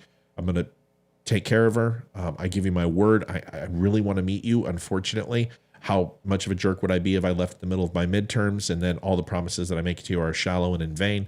I know this is difficult for you to understand. I know you think we're too young, but I just want to let you know when I commit to something, and I promise you I'll protect your daughter and treat her exactly the way she needs to be treated. And I'm just humbly asked that over the next few weeks you get to know me, and then hopefully over time we'll be able to meet and you'll understand my intentions are true. That's the way I talked, and that's the way it was. And everything was okay, no problem. We love that. That's so nice. You guys, welcome. God bless both of you. And I'm just like, that was easy. I packed up my life. I'd lived in the same house for almost 19 years, packed everything up. I had my own car. Yep. The night before I was going to drive down, I put everything in the car. And we were on the phone. Now she had to there was a blizzard. And one night she had to sleep at Toomer's house, who is Tim's best friend. And they had to sleep in the same bed because there weren't enough beds. And I was fucking furious. And I said, Olivia, this is the night. Don't you, because she cheated on her freaking fiance. And then she slept with me. There's not a lot of trust here, even though I love her. I'm like, she's going to sleep with somebody. And we stayed on the phone and she didn't. And it was great. But then the night before she left, I've got the car packed up. I've been on the phone with her mom. I've been on the phone with her dad. There's the plan. Everything's set. Everything's good. She's packed. She has her own car. She paid for it by herself. Mm-hmm. And then this happens. Parents decide to have a chat with me and tell me I'm not going out of the blue, just from being supportive to you're not going. And it was a drag out screaming fight for a few hours. Then you called me. Finally, they started getting to me, and I'm like, because their thought was just finish school, finish the semester, have a long distance relationship, and if you're still together at the end of the relationship, go move in with them then. That was their reasoning. And which makes sense now. I mean, we're parents, and I did not like it, but I was like, okay. I started to be like, okay, maybe they're making sense. And I was on the phone with them, and I said, I need to get something out of my car. Holy shit. Remember, she went from this little princess to sex fanatic, and then she turned into like psycho killer queen. Because she's like, I'm going to go out to my car real quick. I'm going to go get this. And then she's like, also, I have a journal, and I'm going to write to you, and I'm going to read to you every night what I write. And it was like, okay, fuck it. We're in love. I mean, I can feel it. I don't know if she truly was in love, but I was ready for it. But either way, we really, really were like heartbroken over this. I mean, this sucked. And I was dying inside. Like, I'm fucking dying inside. And then. So I go out to my car. Hold on. And now this is where the story, like, this is what they call the climax, right? We've climbed the peak, and now this gets really, really bad. Go ahead. So I go out to my car. And I open the door, and the lights don't come on. And I'm like, this is really weird. What's going on? What's going on? By the way, Olivia does have siblings. She has Tia and Pris. I'm changing all the names. It's not Tumor, it's Boomer. Yeah, my older sister, Leah, and my younger brother, Christopher. Okay, so there you go. And neither of them have Facebook, so it doesn't really matter. So my car won't start. And I'm like, what in the world? And this is the car that I saved up for over a year, my graduation money, all my money. With Mexicans hitting on her from the cherry picking God. area. And like she's getting at the grocery store. She slaves her ass off, goes to school. Yeah. And so I'm like, what the heck? So I walk upstairs and I'm like, Dad, my car won't start. And he goes, I know. I said, what'd you do? And he disabled the car and he will not. I said, give it back to me, make my car work. And he wouldn't. And Disabled her car and pulled the entire electrical panel out of the car. And it's like, you're not going. Oh, I was pissed. I ran into my room. I called Matthew up and I said, come get me. By the way, I was still on the phone and I was waiting because we couldn't hang up on each other. And all of a sudden I heard this motherfucker, son of a god, son of a slam. You cannot believe in my father. He disabled my car. And she is fucking in fuego. She goes, I don't give a fuck. I'm done. You come get me. You come get me right now. I'm like, I've got midterms and I'm 26 hours away. What the, how do you want me to come get you? Okay. So now Operation Free Olivia is in full effect. Okay. Free Livy. It's kind of like Free Willy, but not with an orca, but with her. I am not a whale either. No, not a close. Hi. Going to bed? I'm sorry the Stros lost. Dude, hey, first 10 games. They were 3-7 last year and they won the World Series. Hang in there. Because buddy. the way you walked in. Buddy, just give me a little love right here. I love you, buddy. See you tomorrow. The way you walked in. So here we go. Go get some sleep. Brush your teeth. So at this point, it's Operation Get Olivia. So I mean, like, I need a car because Mike's fucking K car is not going to get there. It's like a 52 Impala. So it's not going to get there. I mean, this thing literally is on its last leg. So I'm like, who's got a car? So I start making phone calls. Now, I go through my buddies list. And they're like, dude, I got a Bronco. It's not going to go there. I've got a freaking Chevelle. So this is Wyoming, right? New cars, there's no new. Anyone who has a new car is a multimillionaire. So I start calling all my buddies, and then I'm like, I got to start going through some of the old hoes. So I break out the little black book, and I start calling, hey, what's going on? Fuck you, Matt. I'm like, oh, that one didn't go well. And I start making it through, and there's this one girl who I don't even remember her fucking name. And she's like, well, you can borrow my car. And I said, what is it? And she's like, it's a Ford Taurus station wagon type thing, and you can borrow it. And I'm like, oh, like one of the new ones? She goes, yeah, it's my mom and dad's, and they let me use it. I said, sweet. Got it. So I got the car.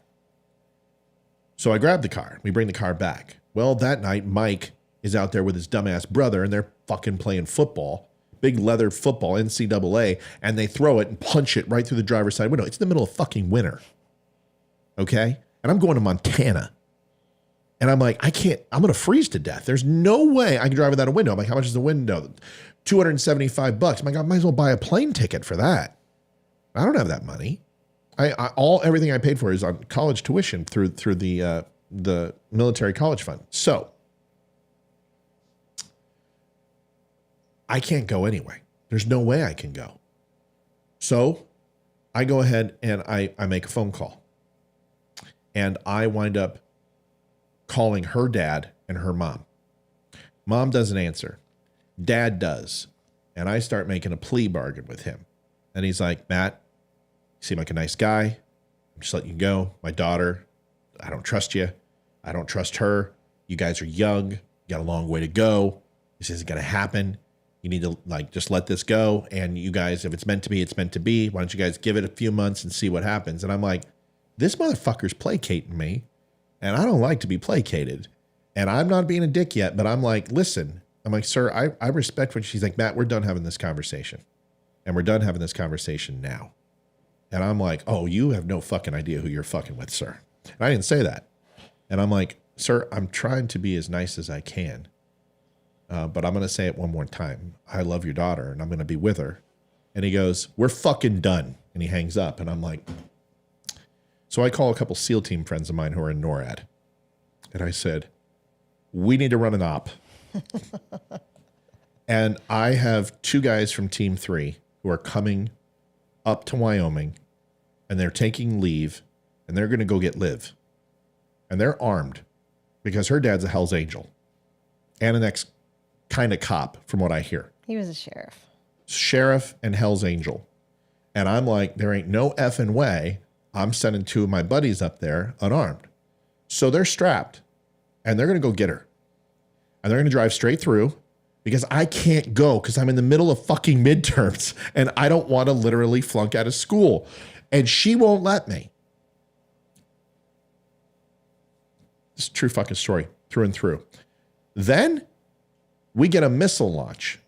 You got freaking the empire of Saddam launching off Scuds into Kuwait and into Tel Aviv or wherever the hell he sent them, as he did every major fourth quarter when everyone's on stand down and half the military, 3/4 of the military is on leave, and gets everyone called back, and my buddies get deployed and they get pulled.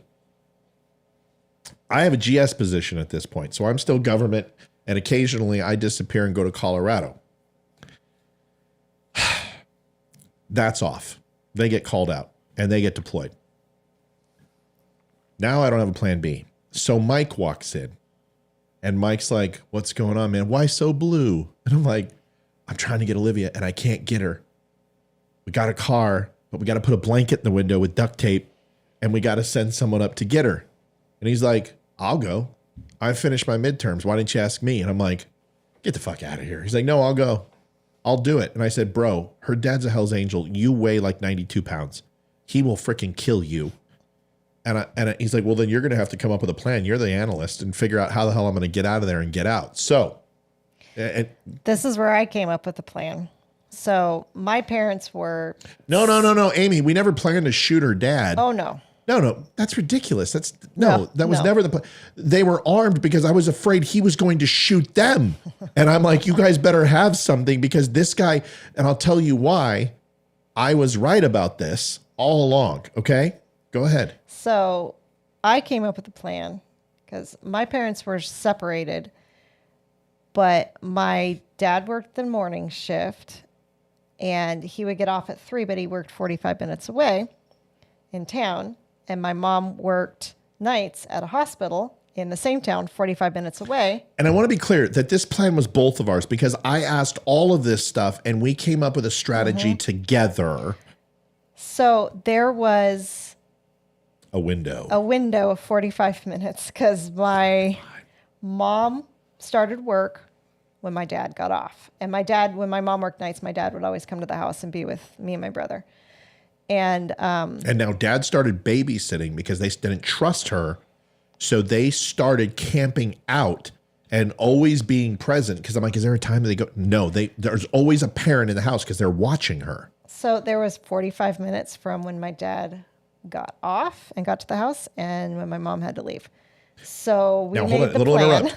Also, I then get a phone call literally not when we were making this plan, but when Mike had left, that there was a person around town asking about me. I didn't know this.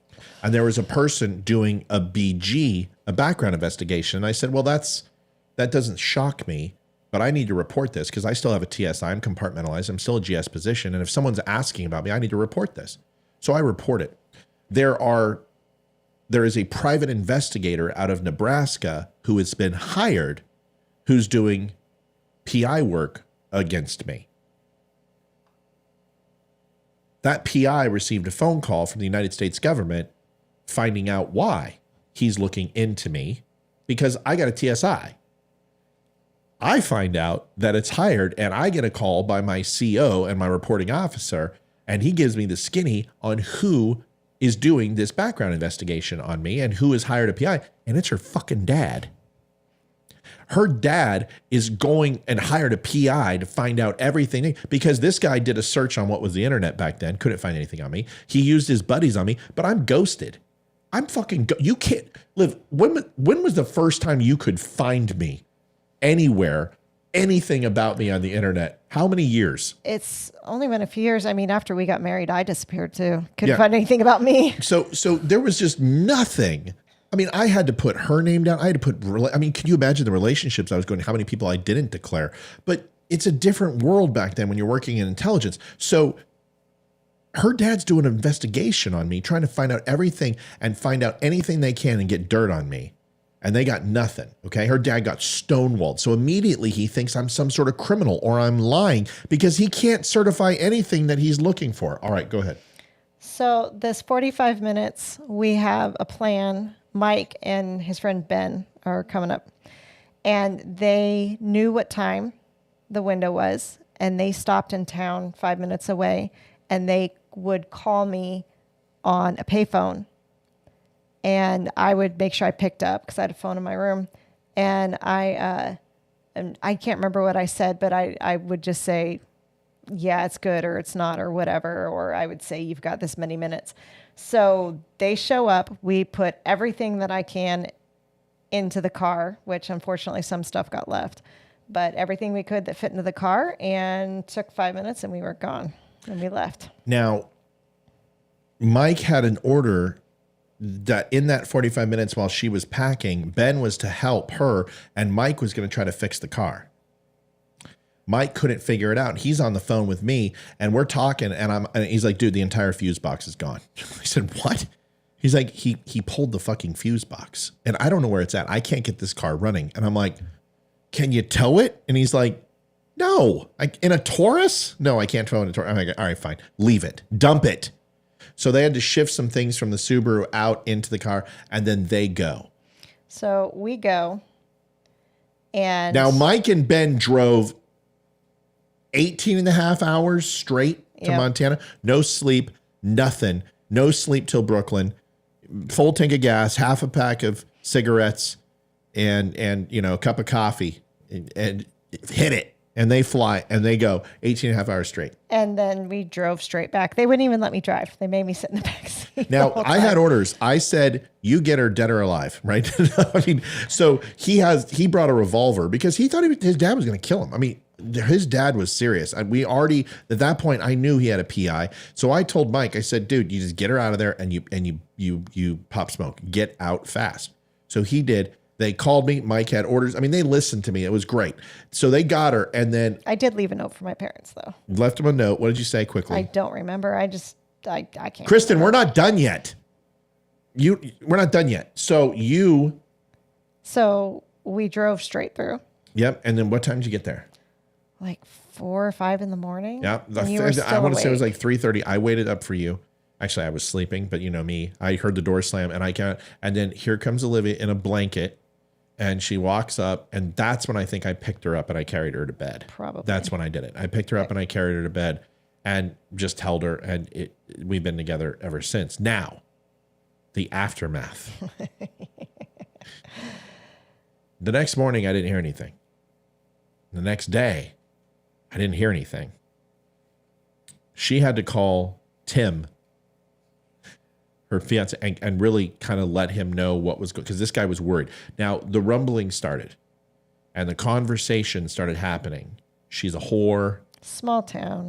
And the reason why they thought that is Boomer decided to tell everyone that we slept together that night because he was thinking that he was Tim's best friend and that if he felt that I had betrayed him again, that it would make him get over me faster. But it ended up backfiring and turned the entire town against me. And I got pissed because I thought it was true. And I told Boomer, I said, I'm going to come up there and I'm going to fucking end you. And how I know this is when Tim got married, his new wife was the pastor's daughter in the town. And this is several years later. And when the old pastor of my church was retiring, they had come up for the retirement party. And my mom ended up sitting at the same table as them, not knowing who they are. And they start talking about how their daughter, her husband, and how he had his heart broken and blah, blah, blah, blah, blah. And turns out they were talking about me, who broke his heart. And my mom was just a tad shocked. So needless to say, she had the red scarlet A on her chest, the whole town, people were I was getting phone calls and hung up on, Jim was pissed off at me and I'm just like, bring it, bitch. Oh, and the other thing is the guy, Rob, that I slept with, he freaking fell in love with me after 2 nights. He bought me a diamond promise ring. No joke. After 2 nights. And he begged me to stay with him. And he continued to call for like 2 or 3 months begging me to come back to him. And I'm like, I don't know what I kid. Yeah, you slept with him. So you had that toxic, that poison ivy stuff going on. I had to threaten that guy too. But then the phone call took place, and it was her father. And I called, and I wanted to own what happened. So I did a time when her mom and dad were both home, and they didn't even look for her. We were wondering what the hell's going on. Mom, dad they didn't even call. It was like ghosted. So I decided to call, and Tammy answered. Now, Tammy is not someone who would cuss, but she had some words for me, and then she handed it off to her dad. And Chris got on the phone. And Chris says, listen, you cocksucking motherfucker. You better be a SEAL, because I'm going to fucking kill you. And I'm going to find you, and then I'm going to skin your fucking ass alive.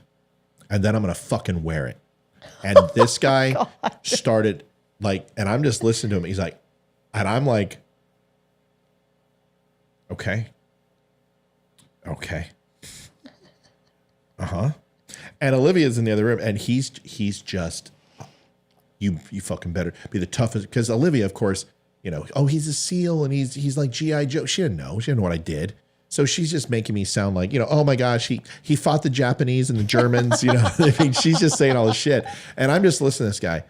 And I said, okay. I said, sir, I appreciate everything you said. I'm going to go ahead and finish this conversation right now. I love your daughter. You're never getting her back. And if you come, you better fucking come strapped. Go fuck yourself. And I hung up. He never came. Nope. He never showed up.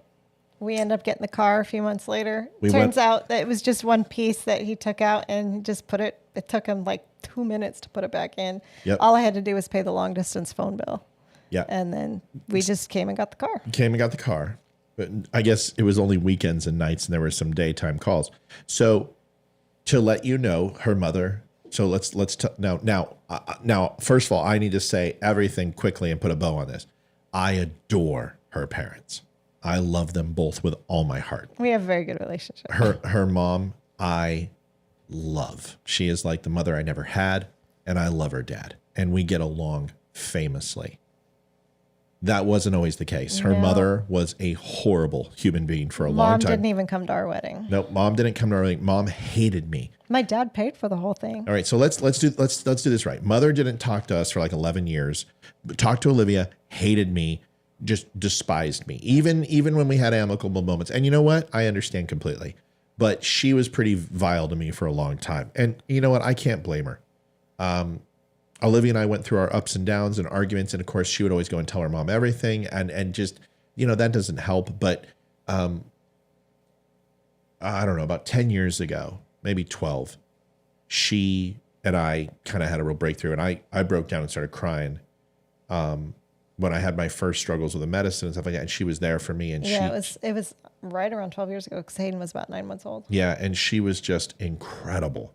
And ever since then, we've been, she's told me to shut up and, knock it off. You're being a jerk. But overall, she's just one of the nicest and sweetest and kindest ladies ever. It wasn't always that way. She had to learn how to get her business out of our relationship and out of our kids. She wasn't raising our kids. She didn't approve, and she would come in there. So she finally just, one day it clicked. And I think it's when Chris had his kids, she kind of learned how to stay out of it, because that relationship was a hell of a lot worse than her and I's. And she saw how much I loved her and what I did for the kids. And it was just, she's amazing. And I give her just as much props as I do take them away, because she had to deal with me, and I'm not the easiest person. So I love that woman like more than I could ever say. I'd take a bat to anyone trying to hurt her. Now her dad, he came around faster. He came around in around 2.5 years, 3 years, and he visited. And yeah, it was August of 2000. And we were getting married, and he was going to meet me. Or no, 2001. It was 2001. Yeah, yes. So it was August. It was right before September. And I don't know if you guys know that August comes right before September. So so he's coming out. We've never met and we've never talked. And he's like, bygones are bygones, whatever. I just, and she's like, he's a teddy bear. And I'm like, what the fuck? And I asked him that if I could marry his daughter. And It was a great night. I drank her brother under the table. Well, and that was no, different. but hold on a second. But her dad and I didn't always get along. Like he walked out one time in Arizona at a hotel because he didn't like me. And it was really hard to get these relationships, but something happened. And I think it was just the years of her and I going up and down, but me always being by her side and always protecting her, always taking care of her. But her mom wouldn't even sign her college transcript so she could go to college, and wouldn't even sign her student aid. I mean, it was vile. Yeah, there was a time that both of us lost our jobs when we were in Laramie, and freaking McDonald's wasn't even hiring, and we had like no money.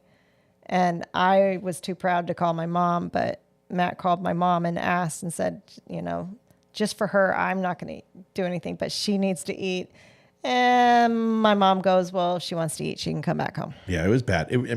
But understand, her mother had every right. They were trying to do what was best. I get it as a parent now, but they also didn't know that I was going to marry her and we're going to be together a quarter of a century later. The reason why we tell this story is because, I don't know, man, we've done this before, but in my eyes, this show isn't about politics or isn't about current events or love stories or good or bad relationships or addiction or whatever.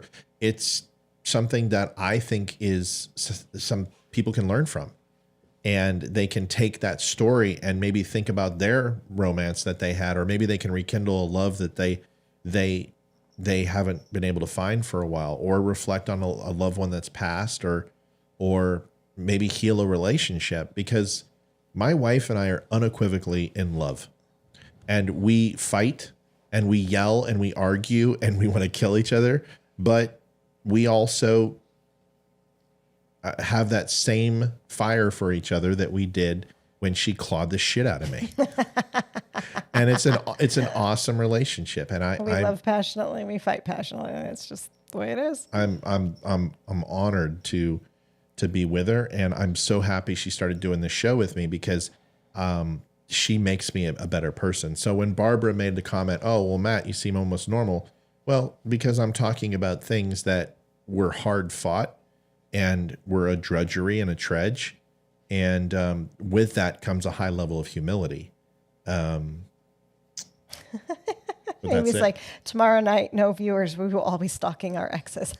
Yeah, no, I think people should try to find, I mean, this is what it is. Don't unfriend me, right? If I can tell you that her brother wanted to fight me at one point. I mean, everybody wanted a piece of me. And, you know, he thought he was going to come and drink me under the table. Little did he find out what a Navy sailor can do. We bought $375 in alcohol, and by 10:30 at night, they were out and they came over to, or the girls were, the night before the wedding, because I was staying at my friend's apartment that was right next door to our apartment, and they came over asking for the rest of our alcohol from the party. Yeah, and this guy thought he was going to out drink a sailor bartender. It's like, dude, you kid, you got a lot to learn. So he thought he was going to get me drunk and make me puke. He wound up throwing up like 16 times. You guys were all like drunk. Yeah, the morning of the wedding. I wasn't drunk. Yeah, we got married in August of 2002. So needless to say, been together, lived in sin for a few years, but it just comes down to this: is it's a story. It's just like talking about the news. It's just like talking about politics. And I think at this show you get a side of humanity that is real. And sometimes it's abrasive, but other times it can be inspirational. So look at that person who is across from you or isn't across from you, and remember them well, and celebrate the times, because I've gotten to a point in my life that I'm nothing without her. And I've completely surrendered to knowing that the only reason I'm happy is because of her. And that's it. I love her unequivocally. Aw, I love you too. Plus she gives great head. So that's... Yeah, you're pretty good in bed yourself. Thank you. I know. Yeah. Appreciate it. It's August 22nd. I can lick my eyebrows, folks. It goes a long way. Amy, yes, that is correct. It's Wednesday. What? Your birthday. What the? Amy knows. And our anniversary is August 22nd, 2002. I have no idea, but Amy said happy early birthday. I haven't said anything. I was planning on it, but no, I haven't said anything. You guys suck. Your birthday's on your profile, isn't it? I don't think so. Yeah. I am a proud husband, man. She's awesome. She's a trophy wife. Look at her. Are you kidding me? I don't even have to trade her in for a younger model. I mean, look at that. Yeah, I'm 43, but I don't look it. No, okay, you don't need to. Now you seem arrogant. Yeah. So, but anyway, listen. I hope that you guys enjoyed the show tonight. It was not even going to be a show. We couldn't even. I'm going to try to figure out how to get this thing. We will be on. I can't even. I'm fragmenting my sentences. We will be on tomorrow with the indictment of Trump. We will. We will be on with. Hopefully off by 10:30 when the game starts. We'll be off by 10:30, but we'll be on with the indictment. I want to give you analysis of that. I will have a recorded show. I'm going to record it tomorrow morning first thing and then get it to you. I will also have another reel. I apologize. Yeah, she's 43. I'm 49 on Wednesday. Mm-hmm. Yep. So one more day and I'm 49 years old. So it's crazy. I can't believe I'm almost 50. And I feel great. I feel young. I don't feel 50 years old. That's why I work out, take care of my body, and I eat right. I feel good. Can I say something? I don't know. We had like 150 people on, and then as soon as I got on camera, it dropped to under 100. So that's why I'm not on That's camera. not true. That's not true. It was sitting at like 125, 130 while you were on. It just dropped. It's late. It's 12:17, man. We still got 92 people on. That's not why. I've always wanted to write a book. Everyone's like, write a book. We need to write a book. Together, yeah. Anyway, all right, everybody, listen, thanks for watching the Don't Unfriend Me show. Remember, you can go over to thedumbshow.com, pick yourself up some cool hats, some shirts, some coffee. We got the new shirt ready to go right now, waiting for you. This is, in my opinion, one of the funniest shirts we've had in a while. This is the assault weapon shirt, but not the way you think. It's a assault/weapon shirt. One of my favorites. I love it. It's kind of funny. If you have not had a chance, stop by the Don't Unfriend Me store. Go pick it up. We'll be back tomorrow. I will have a recorded show early in the morning, so I would assume that will be up fairly quickly. So stay tuned for that. God bless everybody. Thank you for watching. Olivia, thanks for being on. It was fun having you. And let us know if you guys have any comments, questions, or anything else. We appreciate it. Maybe share your stories with us at some time. We'd love to have you come on.